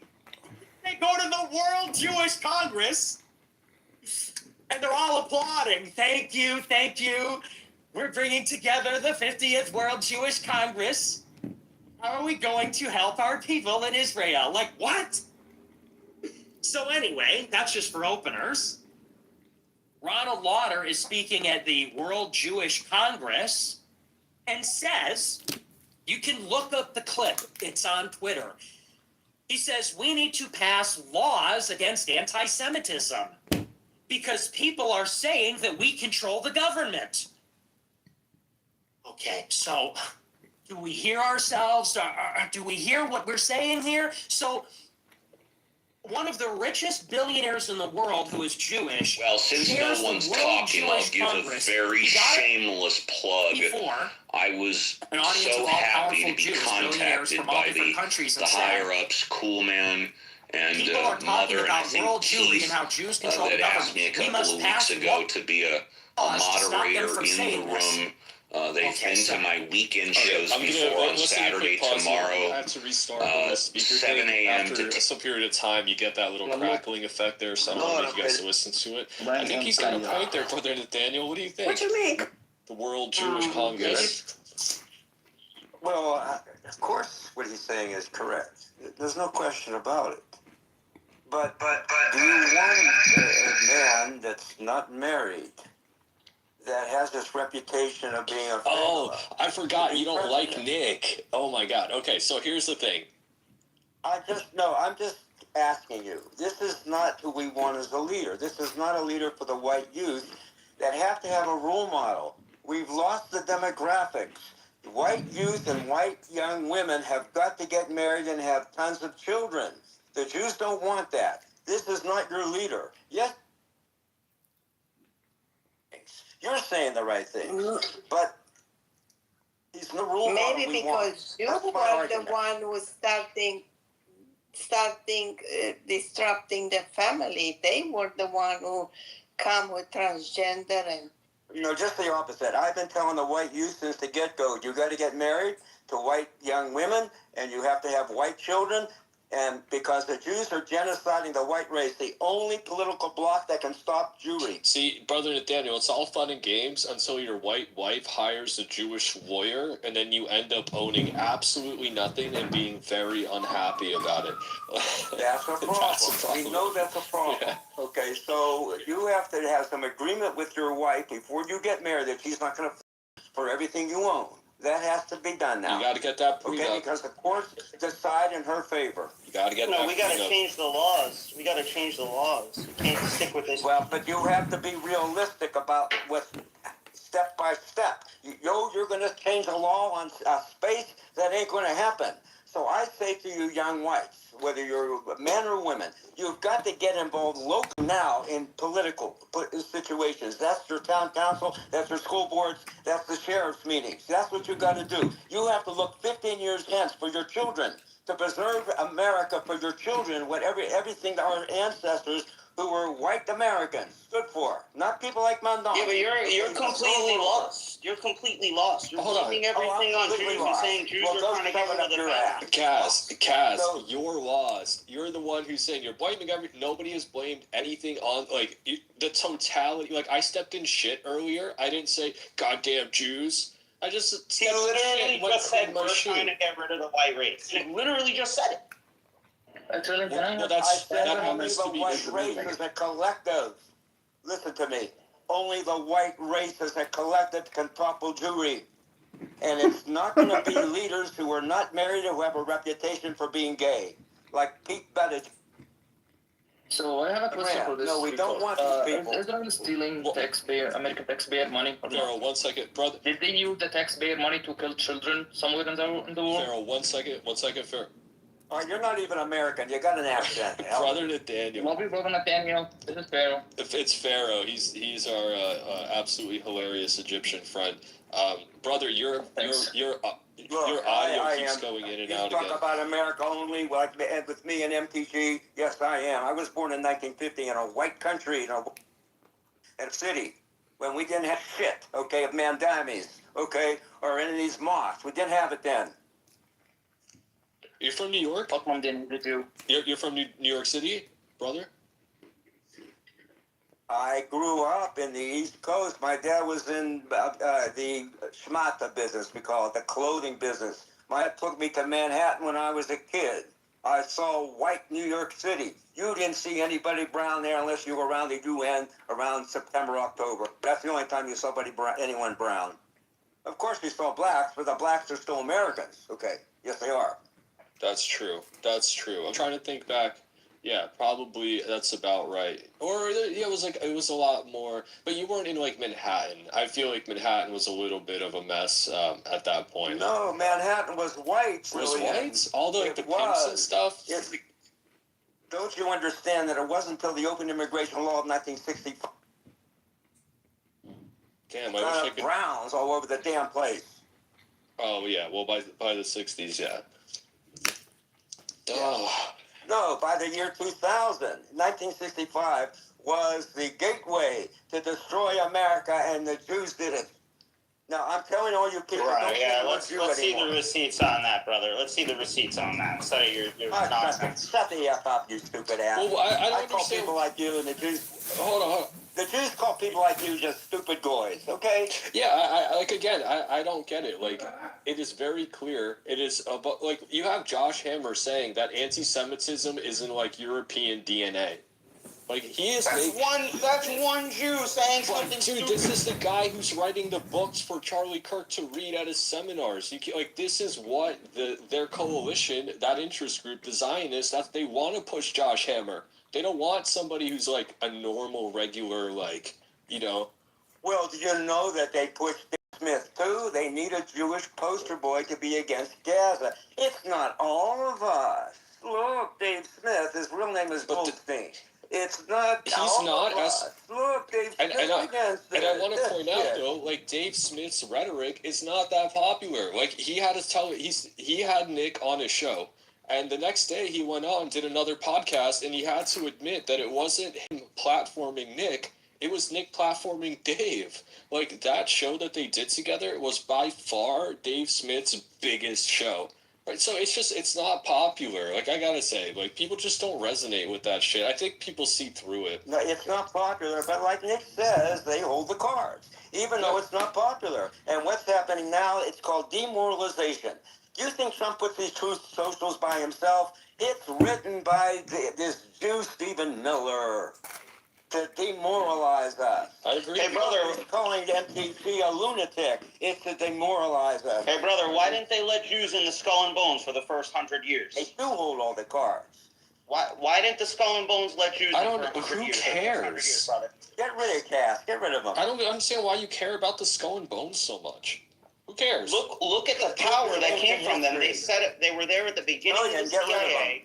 One second, I'm just trying. Give him 5 minutes. Give him a couple minutes. I'm just trying to understand. I'm trying to fix your brain right now, dude. You don't get it, but something is very deeply broken here. You're just looking for all of these end route excuses when the obvious facts and ignoring the very most obvious facts of this entire situation. You have to go to these obscure fraternities at Yale, which, by the way, J.D. Vance is a part of, and he is funded by the same Peter Thiel, the same Zio Mafia. Like, I don't understand what distinction you're even trying to make by talking about Skull and Bones. Bro, it's look, a deflection. These people just want to deflect all over the damn place and ruin your space. That's what they're here for. Who runs all of the media companies? What happened to TikTok? See, because the Jews will always say, you're just jealous because we work hard and we're smart and we get all... Well, okay, what happened with TikTok? That's not a Jewish invention. You said that you can't even have TikTok in America unless Larry fucking Ellison owns it. What's up with that? Like, this is the issue. Can't be lumping all Jews into one Jew does something. Now 15, 16 million Jews are responsible. It doesn't make sense. You're talking about... It doesn't make any sense. You have to cherry pick. Collective, you stupid goy. You have to cherry pick to get to your That's what you're doing. That's what I'm trying to point out. You're so stupid. No, I look at all of it. I look at all of it. Except the ones that matter. You don't look at that. You don't look at the big picture. You don't understand Jewry. You can't come close to it. I know Jewry more than you because I'm a Syrian American Jew born in Manhattan, and my grandparents came from Syria. Brother Nathaniel is, bro. You think you know more about Jewry than Brother Nathaniel? 100%. He can't read Hebrew. He doesn't know anything. How do you know that can't read Hebrew? Are you Jewish? You can read Hebrew. Are you Jewish? You talk out your ass. A question. Are you a Jew? You can read Hebrew. He's already are you Jewish? throwing lies at me. Of course I can read Hebrew. Hey, Cass, are you Jewish? You can read Hebrew. I am Jewish.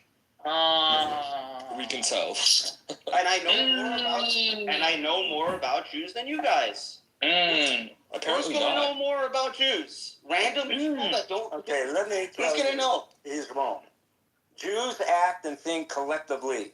If somebody says something about George Soros, it's we are being attacked. George Soros. I've been against George Soros. See how wrong you are? I'm just telling you how Jews think. They don't. He should go to jail. He should go to jail. There you go. You were wrong again, brother. Okay. Is he said, Jewish? You didn't listen to me. He's Jewish. He's Jewish. That's He's a Jew.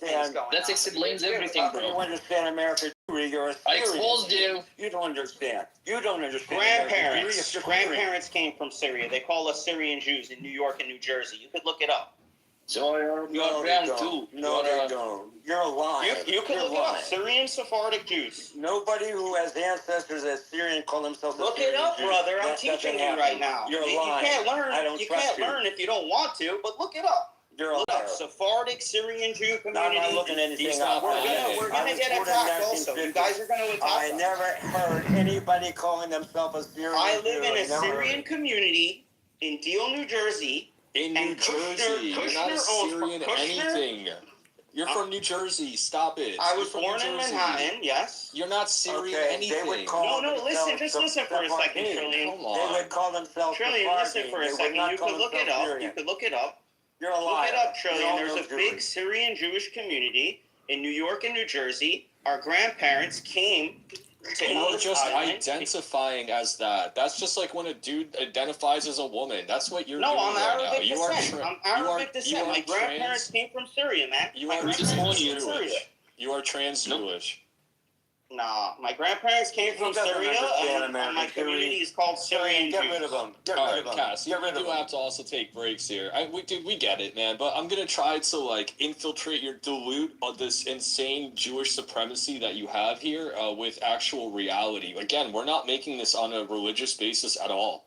This is on a nationalism basis. We are so tired of pandering to the interests of foreign nations. We're sick of it, of these fucking corporations that don't do anything for us, leave us high and dry. They socialize the losses, privatize the gains, and here we are with our wieners in our hand, begging for food stamps. We're sick of this shit. Meanwhile, you have fully free funded healthcare in Israel. You get child tax credits. They're rich by the time they're 18 years old. We're sick of this shit. We're sick of having homeless people here. I've never been to Israel. Bro, you haven't been anywhere. I'm going to leave. All right, anyway, Cass, give it a rest. Let's go to... Get rid of Cass. I'll gas him in a second if he talks out of turn. I wanted to hear this Mearsheimer thing. This is a quick clip that Brother Nathaniel suggested for us. I like Mearsheimer a lot. All right, that's why I just want to play this. It's only a couple minutes. Okay, listen closely to what he's saying. Okay, yeah, let's take a quick break just to hear Judge Napolitano. This is Mearsheimer.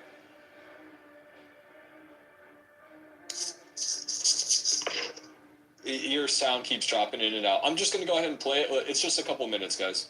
Israel and the lobby have something on him. He had zero maneuver room. Let me give that one more shot because the sound is still crackled. Let me try to reset the thing.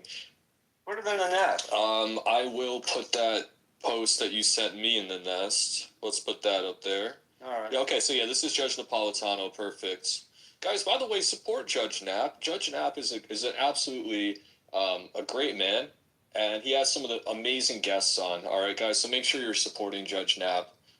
Mearsheimer is worth listening to.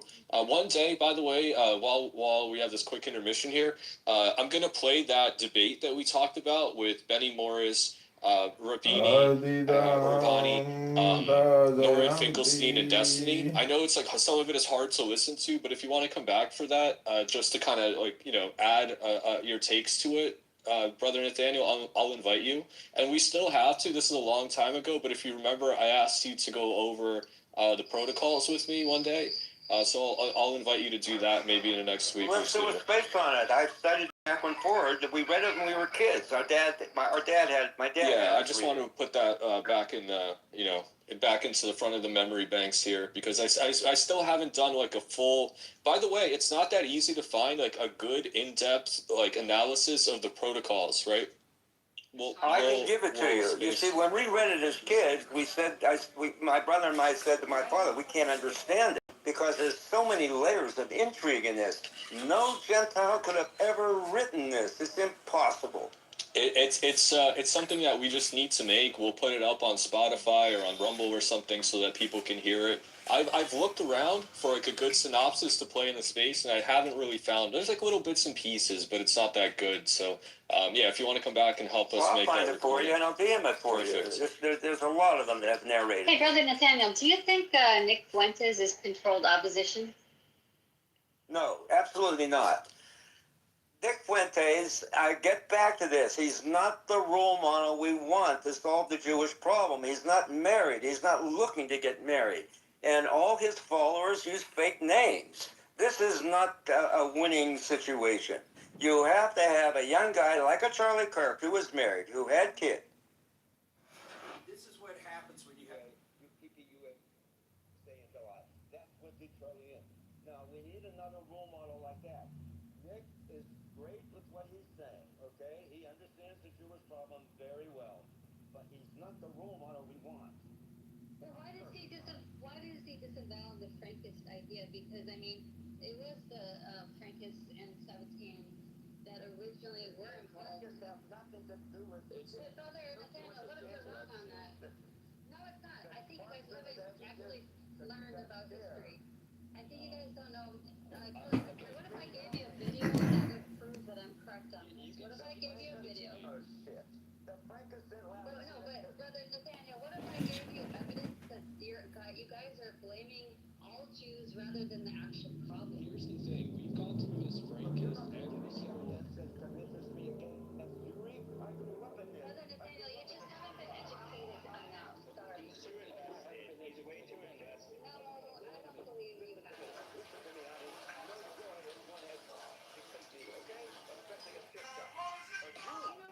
you know what a Sabbatean Frankist is? I bet you don't know. I know everything about the Frankists. I forgot about the Frankists. Leave it alone, honey. Why do you get so mad, Brother Nathaniel? First off, you're interrupting him. Stop. All right, just relax. We've been through the Frankist argument 100 times. I just want you guys to. I'm not going to drop you right away. All right, but just chill. Let him actually speak. Hear him out because we've been through the Frankist argument no less than 100 times with 100 different people. I don't think you guys have. No, I don't think you guys have. How many Frankists? Let me ask you this. How many Frankists are in positions of power in the government? How many? They're actually involved with the British government, and you would believe that Princess Diana and her kin were related to Jacob Frank. You you don't want to learn. Maybe it's because you don't know. You don't understand what the hell enemy is, and plus it is. Okay, hold on. Brother Nathaniel, I'm gonna send you a co-host just so you can speak. All right, guys, hold on. We've been through Zapatai Zevi 100 times. We've been through the Frankist. You have to point me to some guy in the British government who doesn't have shit to do with anything to make your argument. I'm talking about my country. I'm talking about America. How many Frankists are here? Zero. How many Zionists? All of them. How many Jews are crafting policy? All of them. Are any Frankists involved in Clean Break Memo? Zero. How many Zionists? All of them. So your argument is like you're trying to go back in time, run it forward 200 years, and tell us this is... let me be contrarian. It's not the Jews, it's actually Frankists. No. Plus, who are the f***s to begin with? Right? Like, you're just trying to go off into some offshoot and say, well, yeah, it's not... They were it's like trying to revive Sabotage V, and it didn't last more than 10 years. So get rid of her, okay? Get rid of her. She's trolling, and it's a waste of time. No, not at all. I'm not trolling. I'm trying to fix your mind here. Like, look, fine, you can believe it's You're the not going to Frankists. fix her mind. It's up to you. You're wasting your time. It's totally your call. You can think it's the Frankists. It's no skin off my back. The Schwarzer brought this up because he got scared. Oh, I love the Jewish people with the Frankists. Nick was the first one to call her out on that. Okay? Because Nick is wrong, and because you guys don't want to learn what the Frankists are. They are crypto. They're crypto Jews. They're crypto Jews. You guys don't even know that. It matters because those are the ones pulling the strings. You wouldn't believe that Candace is one of them. This is why. You just said there's none of... Do you know this is why Sir Jew.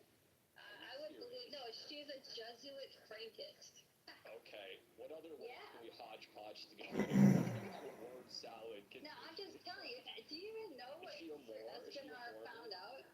No, she's a fraud, and you guys love it. You eat it up. She's a Mason. She had admitted she's a Mason. Do you know what a Mason is? Okay. I'm marrying this woman. I'm not bringing her to my house. She is part of the Masonic theater, and you eat it up just like you did it with Nick. She really admitted that? Then she's They want you to blame all the... Okay, hold on. Okay, fine. If what you're saying is true, then why are you guys all against her? That means she's on your side. No, but they want you to blame all the Jews. They create the problem, and then say, look, here's... Yellow Jacket, pay attention for a second. Okay, look, you're saying that actually she's a saboteur. She's subverting all of the people who listen to her. She's actually secretly on our side. Our side, then what are you mad about? No, she's not on your side. No, on your side. Okay, hold on. Last time, all right? Try to follow along, all right? You're saying that she's subverting the people who say it's the Jews, even though that's not even the argument that we're making. But okay, right? So we all understand. If that is the case, that means she is COINTELPRO, whatever you want to say, to the people that you oppose. Why do you hate her then? She's doing your bidding. Why do you hate her then? Why do you say she's doing my bidding? Well, you're saying she's a Frank, she's a Jesuit, she's not Christian. I'm not a she's Jesuit. Actually subverting. No, you're saying Candace. Yeah. Okay, so why is she doing? Candace is subverting the America First Christian nationalism. Wise man should she's a pay Jesuit. attention. Or she works for the Jews. That's what you're trying to say. Then why do you guys hate her if she's on your side? The fact of the matter is that no, she's not. It's completely made up bullshit. Well, can I explain for 5 minutes? No, I don't. I'm definitely not. Exactly, Trillian, you don't learn. All right, first off, we've been doing this for you here, like it's our first day on Spaces. No, you just don't want to listen, Trillian. You want to listen and lap up crap belief systems, and it's obvious. You're talking about Frankists. Do you understand because how that is the root. So you know the holy No. I'm not going to waste 5 minutes of everybody's time on this. If you guys want to look into Frankism, go ahead. I don't care. But see, along with this bullshit comes with all this other bullshit. It's just a big bullshit salad where now you have to conform Candace into this, like, subversive bullshit. And to do what? I'm not marrying her. I'm not bringing her to my house. She's not the godmother of my kids. She's some talking head on the internet, and I disagree with Candace just as much as I agree with her. It doesn't make her, by default, wrong about everything she says. She also tried to help out Harvey Weinstein. You think I support that? Of course I don't. This is what I mean. It's like you guys are just trying to pick targets and make everybody else hate them point blank for really no reason you can articulate. articulate other than Jesuit, black, more like some just nonsense that you're trying to like stick together. It doesn't fit. Go ahead, Brother Nathaniel. Let's hear this, Mir Sharma. All right, okay, he came out against her right after his interview with her. Okay. She is not going to do anything to... the Jews have let her be number one on YouTube. We all got kicked off. Nick got kicked off. I got kicked off. Owen Benjamin got Candace is sponsored by Oracle, and she's married to a British lord whose family is super pro-Zionist. Like, we're not fooled by this. Like, you guys are trying to pretend like we accept everything she says like gospel. Our children are Mongols. The Jews love that. Because the Jews want to destroy the white race. She's not the one. Okay? I don't give a damn about this Schwarzer girl. Not a damn. I don't listen to her. I don't watch her. Okay? They just laugh at her, basically, and they're not coming against her at all. Do you understand that? That the Jews are not... Julia, why don't you bring her... Can I ask you? No, get rid of her. Get rid of her. Hold on. What's the point of... Like the Russian Bolshevik crap. Look at what the hat he's wearing. It's a Bolshevik. Okay, you're not even American. You have an accent. Is your hat a Bolshevik You're not hat? American. You're a Jew. You're here to deflect and destroy. She's Romanian. Is that... That's Brother, Nathaniel is a Jew. Nathaniel is a Jew. This is the Jew blaming that you guys do. You just blame Jews. No, get rid of it. Holy shit, guys. We can't, like, I just literally can't understand a single word. You have to take turns. I don't know if Brother Nathaniel, is that a Bolshevik hat? No, I am a monk. I'm a constant monk with the Russian Orthodox Church outside Russia. Now,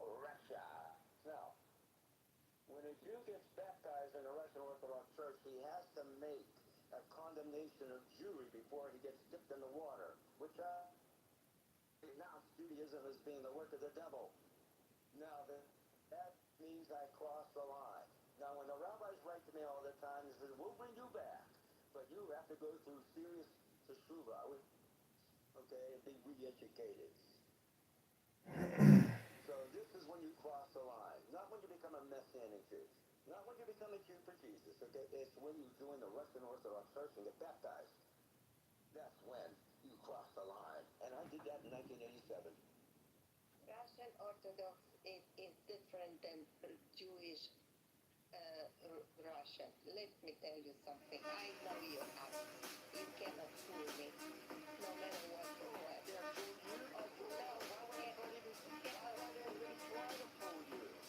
Let's not, alright guys, we're not going to do this about Brother Nathaniel's hat, honestly. Let's listen to Mir Sharma and we're going to go back to this, like,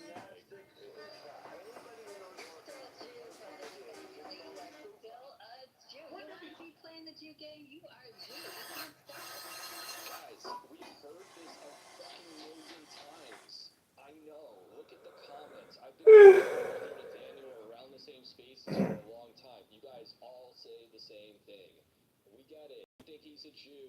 He doesn't give a shit. That changes everything. Yes, racially I'm a Jew. That cannot be changed. But religiously I'm an Orthodox Christian.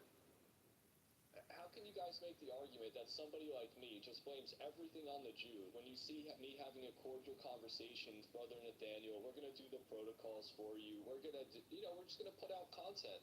And, so he's a Jew. You're saying he's a Jew, but he's willing to work with me to produce actual content that we think is worthy of putting out there. So none of your theories tie out. Right? So if I'm just against all Jews, Brother Nathaniel's a Jew, why are we having a conversation, much less a cordial one, a friendly conversation then?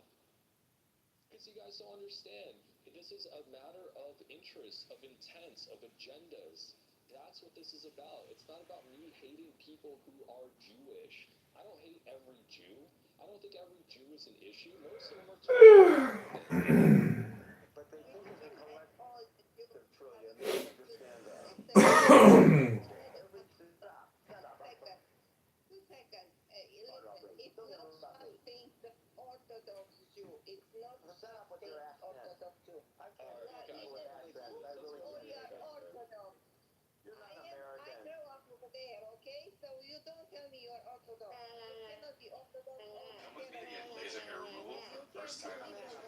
some, this place is super clean, everyone's cool, and you're only treated like actual medical professionals. I'm getting my neck laser today, plus some random shoulder and back stuff. I really just want to clean it up. And honestly, the treatment was way easier than expected. Just felt like a quick zap of school there, barely any, and the results changed.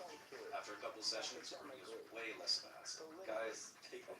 Lasers are Alright, I'm here with Joe Severino, running to be the next Republican governor of Illinois. I need you to come out on March 17th, St. Patrick's Day. Come out in droves, vote for me, and we... Jewish Congress. That's a huge collective with billions and billions of dollars. So we're dealing with a huge collective that pulls all the cards. So we have to start there. And I go back, the interviewed October 24th, he says it doesn't matter who gets in, they're change the trajectory of Illinois in different ways, but we will continue our work regardless of who gets in. He said we, then he caught himself, and he started saying, well, BlackRock has assets, and we invest. He caught himself. It's we, he said, continue our work. This is our struggle. This is a battle against the Jewish collective. And though I don't see this the role model we need, he is nailing it. Whole thing. Like again, I don't like the argument. I think it's stupid where you guys are going to say that I'm against every single person. Some of you guys think you're Jews. You're not even Jews. First off, all right. Well, I'm Jewish, and I don't think you're against every Jewish person.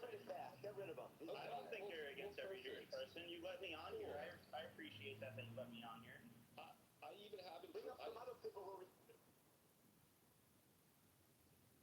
Who else? Well, you got another Frankus. You want to speak to another Frankus? Literally, Jacob Frank is here for you. Guys, seriously, if you want to, let me go. You guys really meet your match. I can handle, from a Fuentes, I can handle any of you. I can handle any. We're wasting way too much time. You can't handle your own. It's turning into a problem. He's like you being a kid and a bunch of steroids and a lot of cage fights. Because nobody can survive the octagon with Frederick Mossberg, a.k.a. the German Neanderthal inside. And now he's giving MMA fighters a run for their money because he doesn't just get it. Are you sure? Talk about Frankus. Talk about Zakatizep. Maybe it's because Fuentes doesn't. You're so tired. See, this is why you guys get dropped. Bring up Panayoti. Bring up Patriot. Not the Frankus. Don't bring him. Bring up. Guys, real quick about going into spaces. Guys, real quick about spaces. At least set a PFP picture. I see you waving. You don't even have a PF. Like, if you're so low effort that you're not willing to set a picture for your account, just like understand. It's hard for me to take those things. I get it. Actually go. You can't be that low.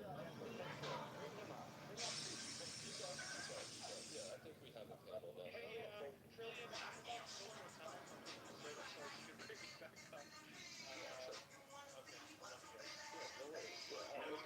For a backup phone. This is back to Nick. Again, he hasn't said anything like that offensive, I don't think yet. Anyway, here's the thing. You guys back here.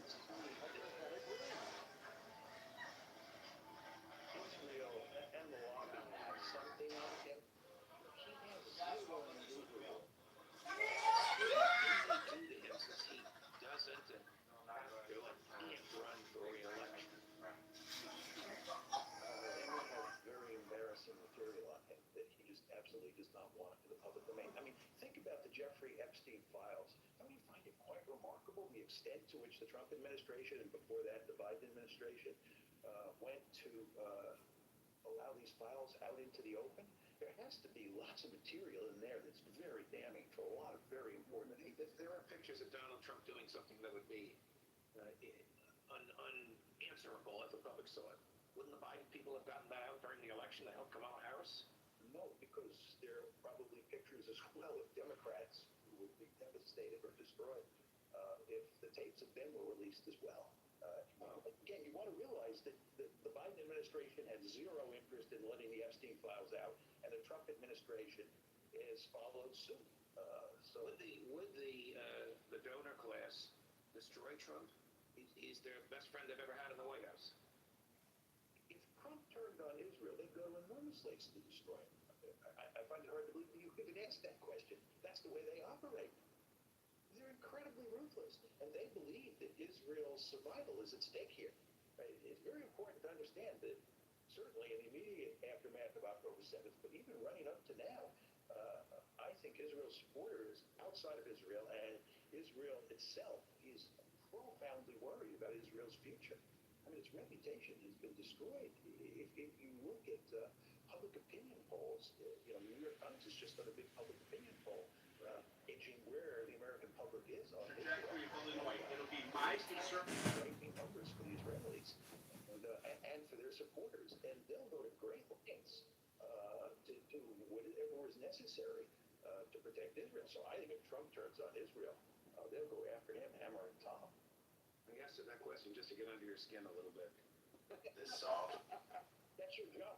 As fond as I am of you and grateful as I am for all the... That's the end of the clip. You guys heard it. I respect Mearsheimer a lot. Napolitano is a great man. Yeah, look, mutually assured destruction. By the way, this Epstein thing is incredibly complicated. It's woven in and out through industry and finance and banking, right? You got to remember, they are professionals at subversion. They are professionals at compromise. This isn't just some ragtag bunch that's just, these are some of the most powerful and wealthiest, most connected people on the planet who have woven together this fabric of intelligence that goes through not just our government, I'm sure others as well. And unfortunately, the people we have in power right now are compromised. They're compromised. I need say no more. All right. So anyway, I people get it that the scale of what went on, that even after Epstein is dead and can no longer be held to account, they're still too chicken shit to get the information into the public because it will reveal who they really are. You see the mask slipping. You see Levin's mask slipping. Tucker Carlson invites him into a debate, and what does he say? What does he say? You guys remember? Oh, well, we got to play that in a little bit. If you guys haven't heard that clip, Levin's reaction to Tucker Carlson inviting him for a debate at a TPUSA event, wow, it's total mask off moment. We're getting there with Trump too. It's crashing out. All right, Patriot, do you want to hop in? Yeah, just real quick. I just want to say, like, ever since those shots rang off from the Texas, school book depository, it's all been theater. Ever since that point, like, just politics, and it's just been like all theater. Like, I think that was really the last, maybe somewhat, genuine person we had in power, and then ever since it's just been, I don't know, like this left, right, Democrat, Republican. They're all controlled by the same people. You know what I mean? Like we know. Like I get it. Like here's the thing: is I'll do these spaces and like half the comments are like it's all fake and gay. It's kosher theater. Well, I know. I understand that, but there are real implications and there are real people dying and going bankrupt, being sued, excoriated, extorted, deported, compromised. We can't lose sight of the fact that we do live in reality, and these things bear consequences. So just to ascribe, like, write it all off, it's like a move. It is, you're right. Everything's manipulated behind the scenes, backroom deals, smile and a wink handshake, they break all sorts of laws. But the problem is we still have to confront it, whether it's theater or not, because this is our real life. Now, the real theater, I would make the argument, is all the digital shit. This is the theater. Kash Patel, instead of investigating the physical grounds around where Charlie Kirk was killed, the tunnel, the people, all of that, what does he do? We're going to investigate this on My Discord. boyfriend's hair is growing back, They've and I'm gone kind of jealous. retarded. For some reason, this all administration, Kash Patel, the DOJ, they for some reason believe that their greatest threats to their power is in a digital realm. And they do so much to spy and all of that that they can't prevent real things from happening in real life. That's why I try to kind of bring this back to like tangible reality around you. We can't just keep ascribing it to fake and gay Hollywood everything, because that is also not exact. That is also not like not only is it not productive, but it doesn't really describe the quandary that we're in. Because they really will cancel you, and you won't have an income, and you can't get real food or have a real house over your head, right? Like if this was was all just kept digital, they were like honest brokers, maybe, right, maybe we can work with it. But the reality is that, like, here's the thing about you Frankists. When was the last time somebody lost their job or got kicked out of school after talking about Frankists? Literally never. But if you talk about Zionists and Israel and the Jews, what happens? You lose it all. They'll take your kids, you lose your job, you get kicked out of school, deported. So please tell me, what the fuck do Frankists have any power over today? Literally nothing. You guys went through the textbooks, you found some weird guy in some weird hat that had Jew somewhere near his name, and just for some reason decided that actually it's these people. But you're free to talk about them. If you want to know who's in charge, ask who you cannot criticize. It's not the Frankists. Like, literally nobody cares. See, they want you talking about Frankists. They want to talk about what's actually happening. Looks like there's also So an nobody angle stops you. pocket Go on ahead, the talk about Frankists all day. Go ahead. So, go write fuck Frankists and see if you get a concert. You won't. Go write fuck Jews. See what happens to your post. All right, let's get back to Nick here. Real quick. Go ahead. Yeah, you can be quick. You mentioned the protocols. I don't, like whether or not it was forgery, which I don't believe it was, but it's all kind of coming true, right? You got to look at these things in the bigger picture. Like that shit is spot on, man. And brother, man, you're fucking amazing. You're the man. About the protocols, I appreciate Hi guys, you saying my that. name is Brother's Cole. great. I have my So, procedure look, done about a year ago. I'm by the extremely way, it's not happy like a with the blind results. endorsement of everything One Brother day Daniel's done. ever said. I'm just Started happy that he early comes up and has a today on conversation. college And, age look, we students can and disagree on able to certain get things something like too. this done at my I age. think when Brother Daniel says Nick's a bad role model Getting because he my doesn't have buddies and kids, everyone else is I starting mean, to part of the finish. reason he doesn't have a girl and kids is because he knows I that's got way too get to him. He saw what happened Hello to everyone, Kanye, Joe Separino, and running he'd be the next terrified of Republican something governor similar of happening to him. So while he's in this stage of like being this provocative, this sort of sensational out there, I can understand why he doesn't want to have that vulnerability of a wife and child. I get it. Brother Nathaniel says, look, ultimately you need somebody like a Charlie Kirk to see how Charlie Kirk ended up, you know, and we wouldn't want that for Nick for sure. So look, there's a point. He's valid. I feel like I'm valid, and we can still all get along, right? So anyway, it's not a blind endorsement, and I think we can, we can sort of like move past this part and like actually, what was I gonna say about reality, blah blah blah. Okay, whatever. I'll figure it out. Let's get back to Nick here. Let's see what he's got next. I think he's actually starting the first topic. Are we hearing the same thing? Did you hear it that time? Like, gaslighting. This is what we're talking about. It's so overt. It's so brazen. It's so in your face. And to speak in these terms about Jewry, organized Jewry, global Jewry, they say is anti-Semitic. To say they run the media, they punish you by firing you in the media. Jews run Hollywood. Really? Well, that person that interviewed you just got dropped by her talent agency and she's out of the film industry forever. Like what? They're saying we To distinguish a well-made jacket, consider these 5 factors: fabric, construction, finishing, cut, and fit. For fabric, examine the mill labels for composition. Good suits use a natural material. Pay attention to the fabric's hand feel and structure. For construction, assess the flexibility of the shoulder and chest padding. Avoid overly rigid jackets as they might be glued together. Look for horsehair canvas interlining for better grip. For finishing, inspect buttons and stitching quality. Prefer naturally worn buttons and hand stitching with closely spaced stitches. For cut, evaluate how the lapel is cut and how the jacket drapes on your body. Ensure a natural aesthetic. And you have to consider the following. When Trump got elected, there was this feeling that cancel culture was over, right? Am I wrong in saying this? A year ago, I think you could even say it was the consensus that comedy had been legalized, cancel culture is over, and a spirit of liberalization and identity nakedness had come to America. And we emerged on the other side of the cancel culture part of the cousin, which might have been, let's say, arguably in 2016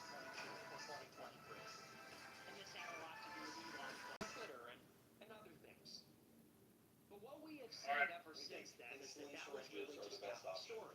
Injecting testosterone. It's a very small Cancel culture did not That have is the ended biggest about factor in certain having it be virtually painless. I've never You had have one single license patient to be ever cruel do an to injection brown to himself people. and say he can't do it again. Am It's I because wrong? you barely feel That's it. what You that have the was. vial of testosterone. When people you said put the needle cancel in, culture was you over, withdraw it meant that to you the could say prescribed offensive dose, and things there's little about black markings people, along the side to make about it really brown easy. people, You about basically just Muslims. pinch a roll of belly tissue. And our You Republican place the Party needle and our just under the Republican skin. I government and use the the base of conservative my hand movement to was willing to look stabilize another the way. needle. You slowly They said, depress now the we're willing to syringe, put tolerate the needle straight out, drop it cruelty in and a sharps abuse container, a needle and container, stereotypes empty and laundry for your jokes That's and it. offensive Very things simple. and Testosterone maybe therapy the is true available identity now with Fountain politics TRT's custom from white TRT people kits. and You can get against labs, non-whites, speak the with an third expert, world, and if Muslims, prescribed, get your barbarians. medication delivered all within 7 days. Even about Click the women. link below to learn more. Katie Vance said that liberal cat ladies, white liberal cat ladies that he hates the most are the biggest problem. So they tolerated all this offensive stuff against every other group. Well, what was happening all the time is that, of course, the deal is that you could never criticize the homosexual. So the left can hate on white people, the right can hate on non-white people, but nobody is allowed to say anything about Jews. Nobody is allowed to say anything about Israel. And isn't that fucked up? I don't care if you're from the right or left, or you're white or black. We can all agree that that is basically the arrangement. The left hates whites, and the right is very offensive towards non-whites. That's fair to say. I say nigger on the show. I know black people are offended by that, I'm sure. And black people on the left say very offensive things about whites. And we're fighting each other. The right is fighting the left is fighting the right. The whites are asserting identity politics against the non-whites. The non-whites are asserting their grievance politics against the whites. And you know who sits outside all of it? It's this other thing. And they will lean in on either side. Steve Miller will lean in and attack white hippie boomers that suck, Hispanics, and you'll have Jews on the left that'll attack conservatives on the right will attack black people. One group that is totally outside criticism, one group that is totally outside accountability is Jews.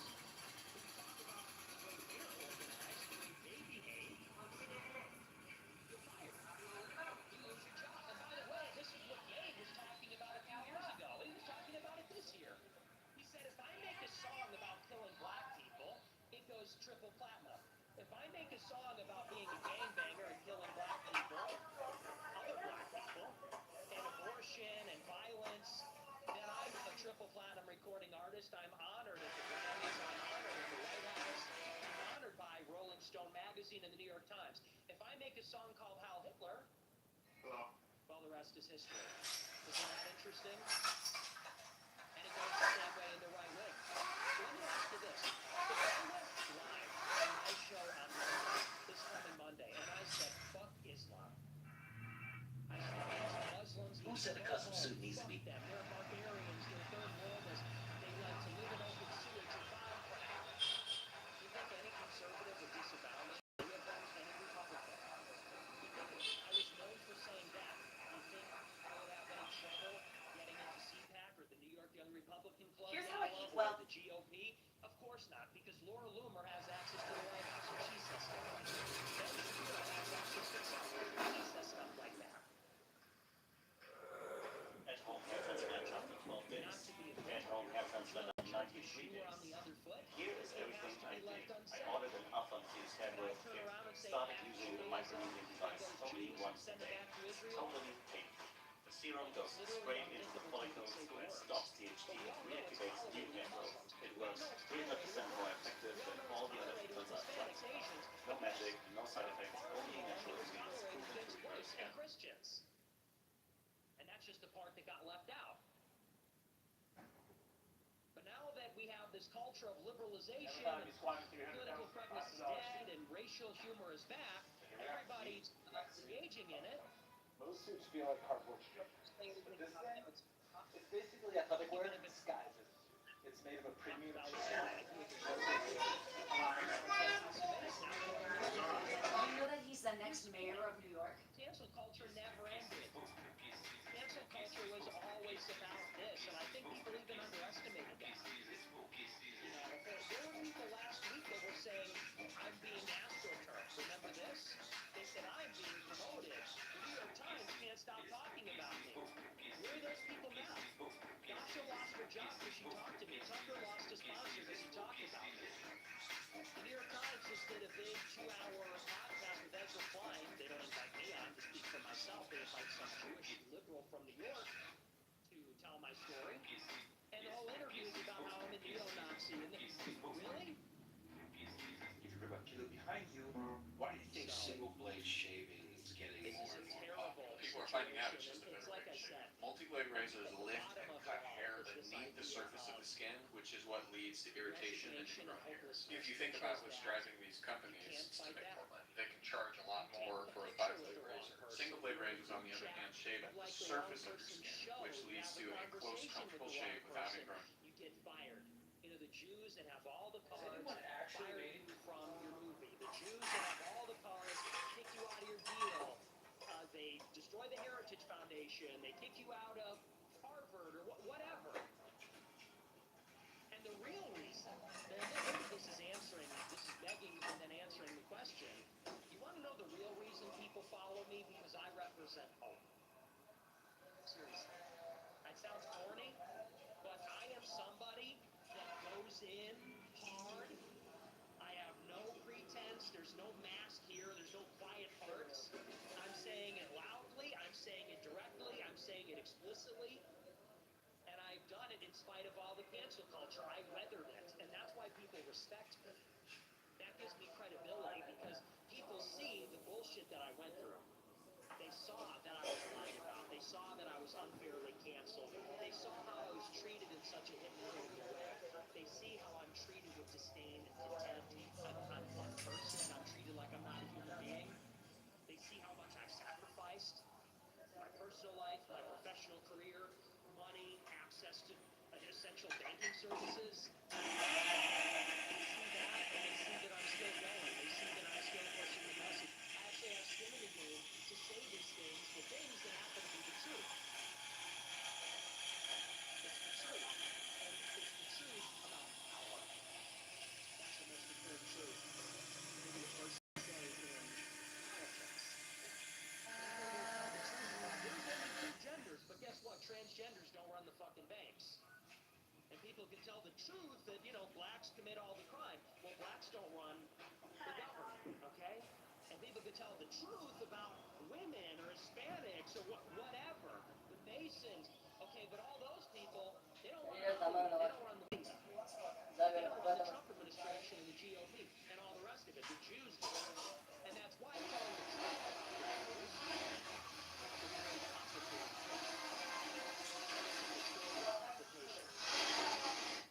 And so people are rallying around me. All these people want to psychoanalyze. It's because the kids don't have jobs. It's because the kids are disillusioned. It's because they're looking for family and tradition. It's because I'm telling the truth. And I'm the only one doing it, and I have the balls to do it, and I'm the only one that's done it in the face of everything, sacrificed almost everything, almost my life. People recognize I'm in a certain amount of danger hosting a talk show and saying these things. And as people are starting to get fed up with this situation, surprise, surprise, you're rallying around the only person telling the truth about it. We don't want to be bullied and governed and controlled by this hostile foreign collaborator. Some quick calls there. Last chat with Mr. Jacob Frank here. Okay. You heard everything said. Right? Jacob, Mr. Frank. You heard everything they just said. Right? Oh, okay. And see, maybe that's the problem. You guys don't pay attention to anything. What he's saying is that you can blame the Masons, you can blame the blacks, but they're not the ones in charge of everything. You can't, the one group that you can't criticize they're entrenched in the government or whatever. That's why when you speak out against them, you lose your job, you get canceled, your life gets messed up. That's what he just said, okay? In so many terms. Now, for some reason, you guys have this obsession with Frankists. Now, explain to me how Frankists are any more in control than the blacks or the Mormons or any other group, and how that is somehow superlative to the control that the Jews have. Just please, like, give me your best argument for why you think any of this matters. This is not a problem. I don't want you to answer asking a question. I'm asking you a question. I did not hear this problem. Just summarize what Nick said if you weren't paying attention to it. All right. I just assumed since you were here, you might have listened to what the space was talking about, right? That was his argument. Okay. Should I play it again? I'll give you the thing. I don't really listen to a 26-year-old. Well, that's the problem is you guys don't listen, and then you come in and think you know better. I do know better. Way more than Nick Fuentes. Then why can't you answer my question? Don't ask me a question. See, here's the problem about debate. People don't realize this, but this is what Josh Hammer does and all the other Zayed Boost in the debate. They don't have an actual argument. And all they do is sit there and ask their opponent a bunch of questions in order to try to just discredit whatever their position is. That's not how you debate. You have to form a position. And I'm asking, give me your best argument in the face, in the light. So my argument is what Nick just said. I summarized it for you. I think it's been heard twice. We're not going to keep repeating it. And I'm not saying, without asking me another question, can you just respond how whatever it is that you think about the Frankists somehow is like superlative to what Nick just said? Yeah, because you don't understand. Well, then explain it. You just keep saying you don't understand. Dude, I've barely spoken to you. You said I've spoken to you a ton of times. I can prove to you you know nothing about this topic. Can I ask you a question? You just keep saying that. But this, like, see, to the audience, right? This is what they do. They don't have an argument. You ask them for one. I do have an argument. It as easily for you as like little bite-sized pieces for you, and you come in and just say you're just disparaging my character. You're the one making this straw man. You're saying you are not informed enough. Fine, inform me. You don't need to keep saying how you don't know anything. Tell us what you know, what you think. I'm asking for your opinion, for your argument. If you want to find a reliable source factory for baseball hats. No, don't ask me. See what I mean, dude? Is this like some low IQ shit that you're trying to pull right now? Just give us an argument for this Frankist shit.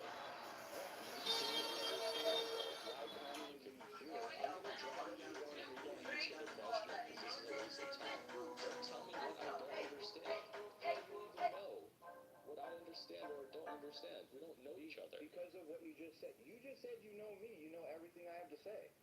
Look, this is how sunflower seeds are separated by hand. After harvest, the dried sunflower heads are brought here, and it's mostly women who do this job. The men usually handle the cutting and drying. Here, it's the women who finish the work. Under the burning sun, they cover themselves from head to toe, not for style, but to keep from being cooked alive by the heat. They press each sunflower head against a metal rack, rubbing it back and forth until the seeds fall like rain. Some still use sticks to beat them, but this method is faster, cleaner, and less tiring. There's no shade. Skin abscesses happen when... Talking about 2025. See, that's what I'm saying is like you guys are time travelers. You have rewound the clock to some point where maybe your argument had some credibility. And you try to lay it on as if it's still relevant today. And you guys don't understand why it doesn't track and nobody listens to you. And everyone thinks you're just low IQ deflecting from the reality of what the situation is today. Because you have to go back 100 years.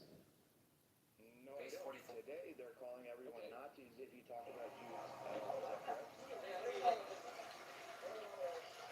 I want to know what your argument is why we should be concerned about Frankists. Why do Frankists run the world? Why is it incorrect to state that the Jews run the media and hold a ridiculous amount of power that they use to subvert our country and essentially plunder it for resources and so on? What is it about the Frankists that is superlative to what you're doing? Like I said, if you don't understand a lot of things, like this is the general thing, how the one world... Dude, you have 3 seconds to actually have an argument. Yeah, that's what you haven't spoken to me. You don't even let me speak. You don't even... You're not able to...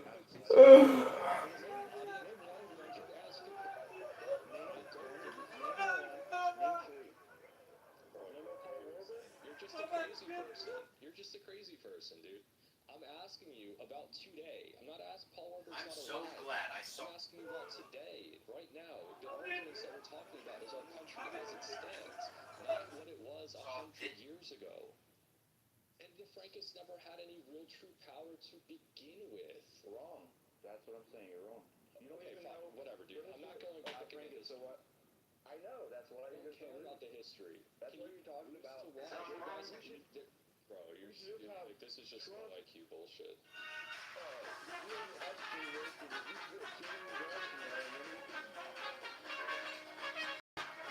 Bro, you need to go drink some water. Like, you dude, seriously, make your argument for why Frankists are in charge and they're the real rulers and not the Jews. Just make the argument. Don't ask me a question. Don't tell me what I understand or don't understand. Do not talk about World War II today, right now. If you are cutting this same clip, please tell me what your position is today. How far back in history can I go? I said today. Today, okay. Alright, you're a bad faith actor and you're a pussy too. Dude, you're a faggot. Bye. Retard. Okay, guys, there's your Frankish show, and that's how it goes every single time. They will not talk about reality, present day. They will take you back through this slog of World War I and World War II. How much do you know about World War? Were you there?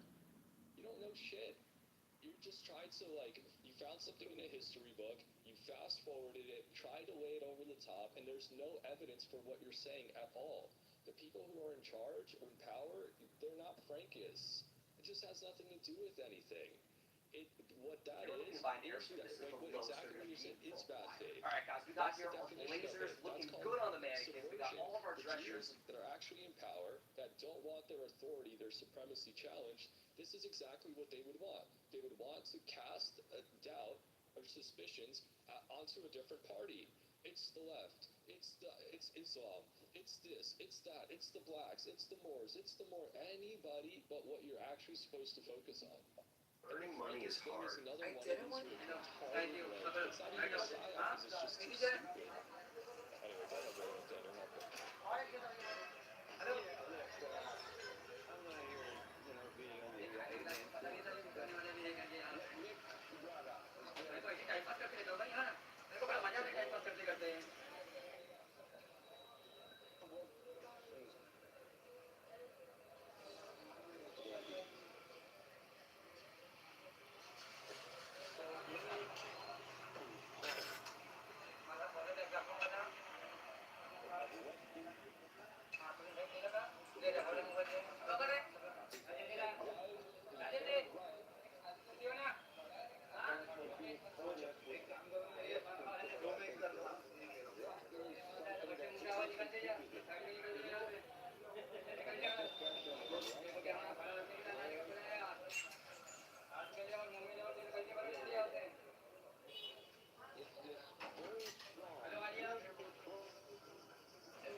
Barely criticize.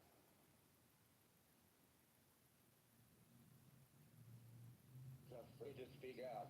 He'll lose his job. Now, what I want to ask, what is hope that Nick is bringing forth? I don't see. Listen about it.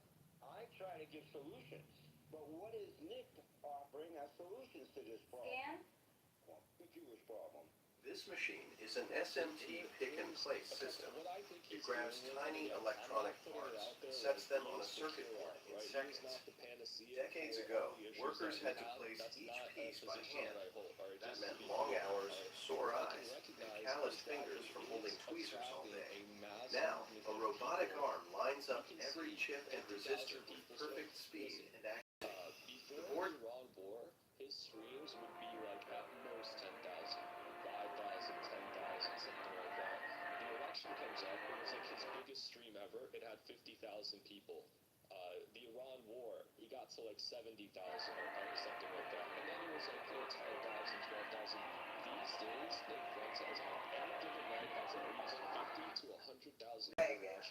You have to acknowledge that it is because it has a gravity to it. All right.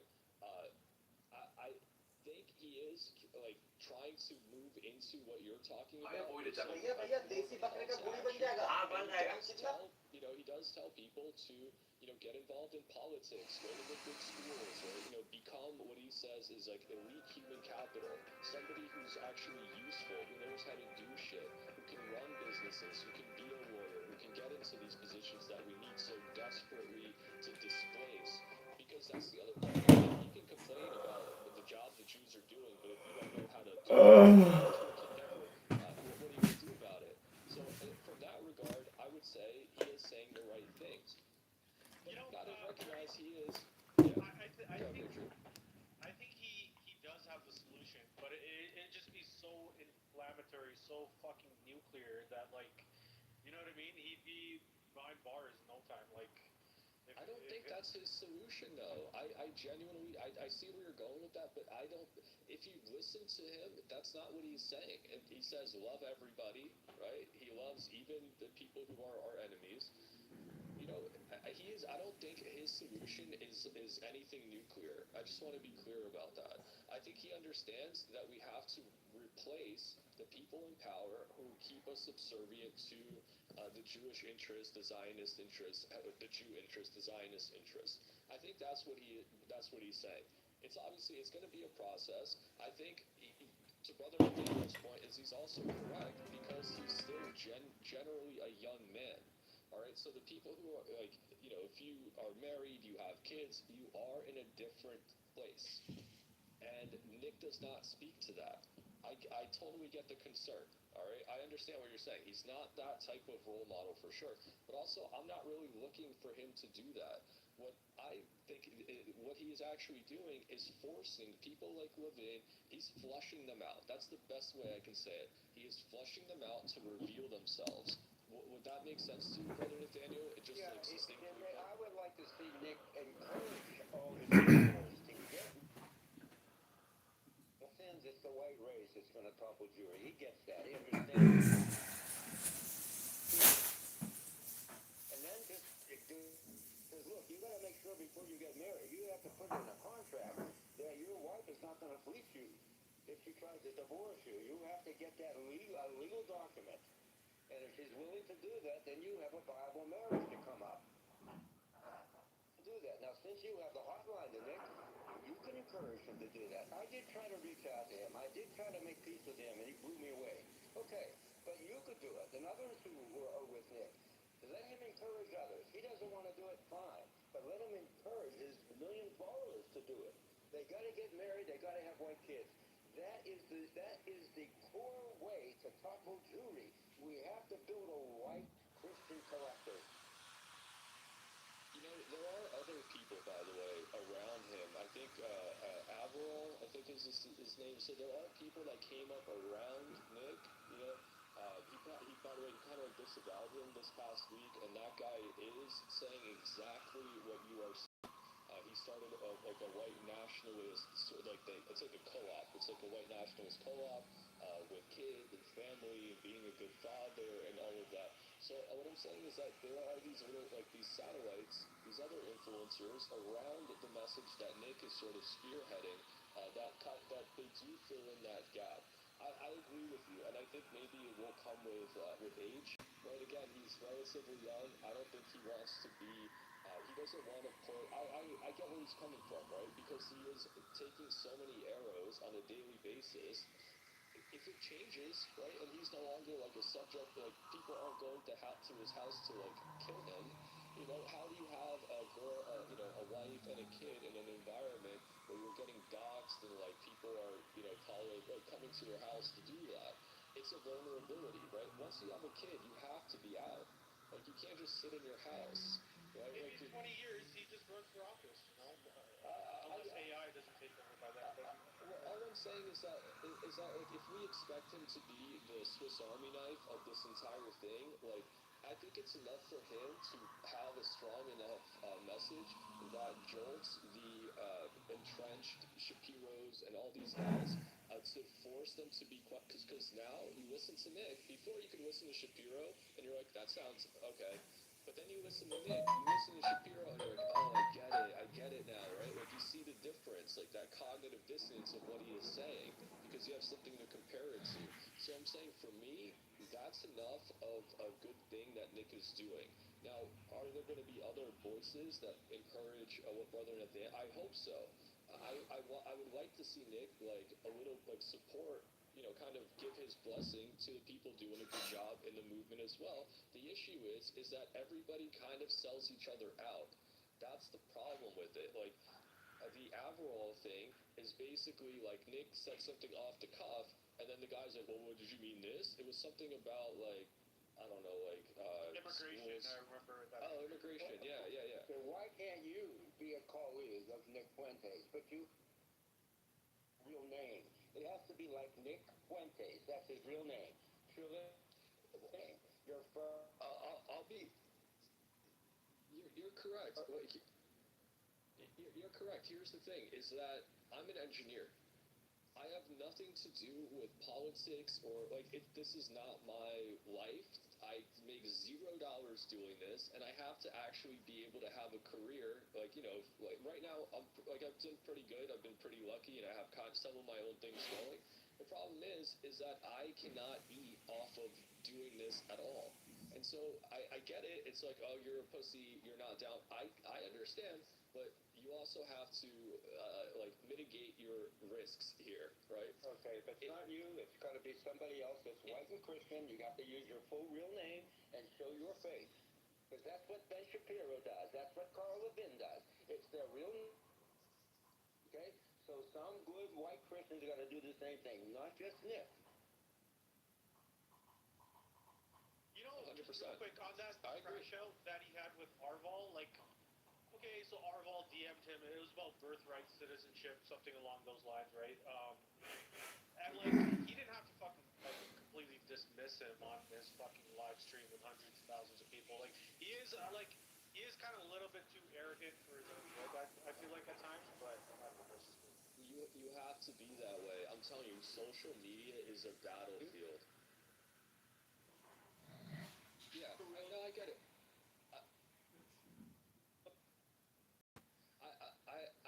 I get it. And look, there's part of it is that there got to be people who want to do this. Almost nobody besides Nick is able to make even a living. So you're saying have kids, have a family, you have to support that family, and you can't do it doing this because you're canceling on everything. There's got to be somebody that can do it. He's got 1 million followers.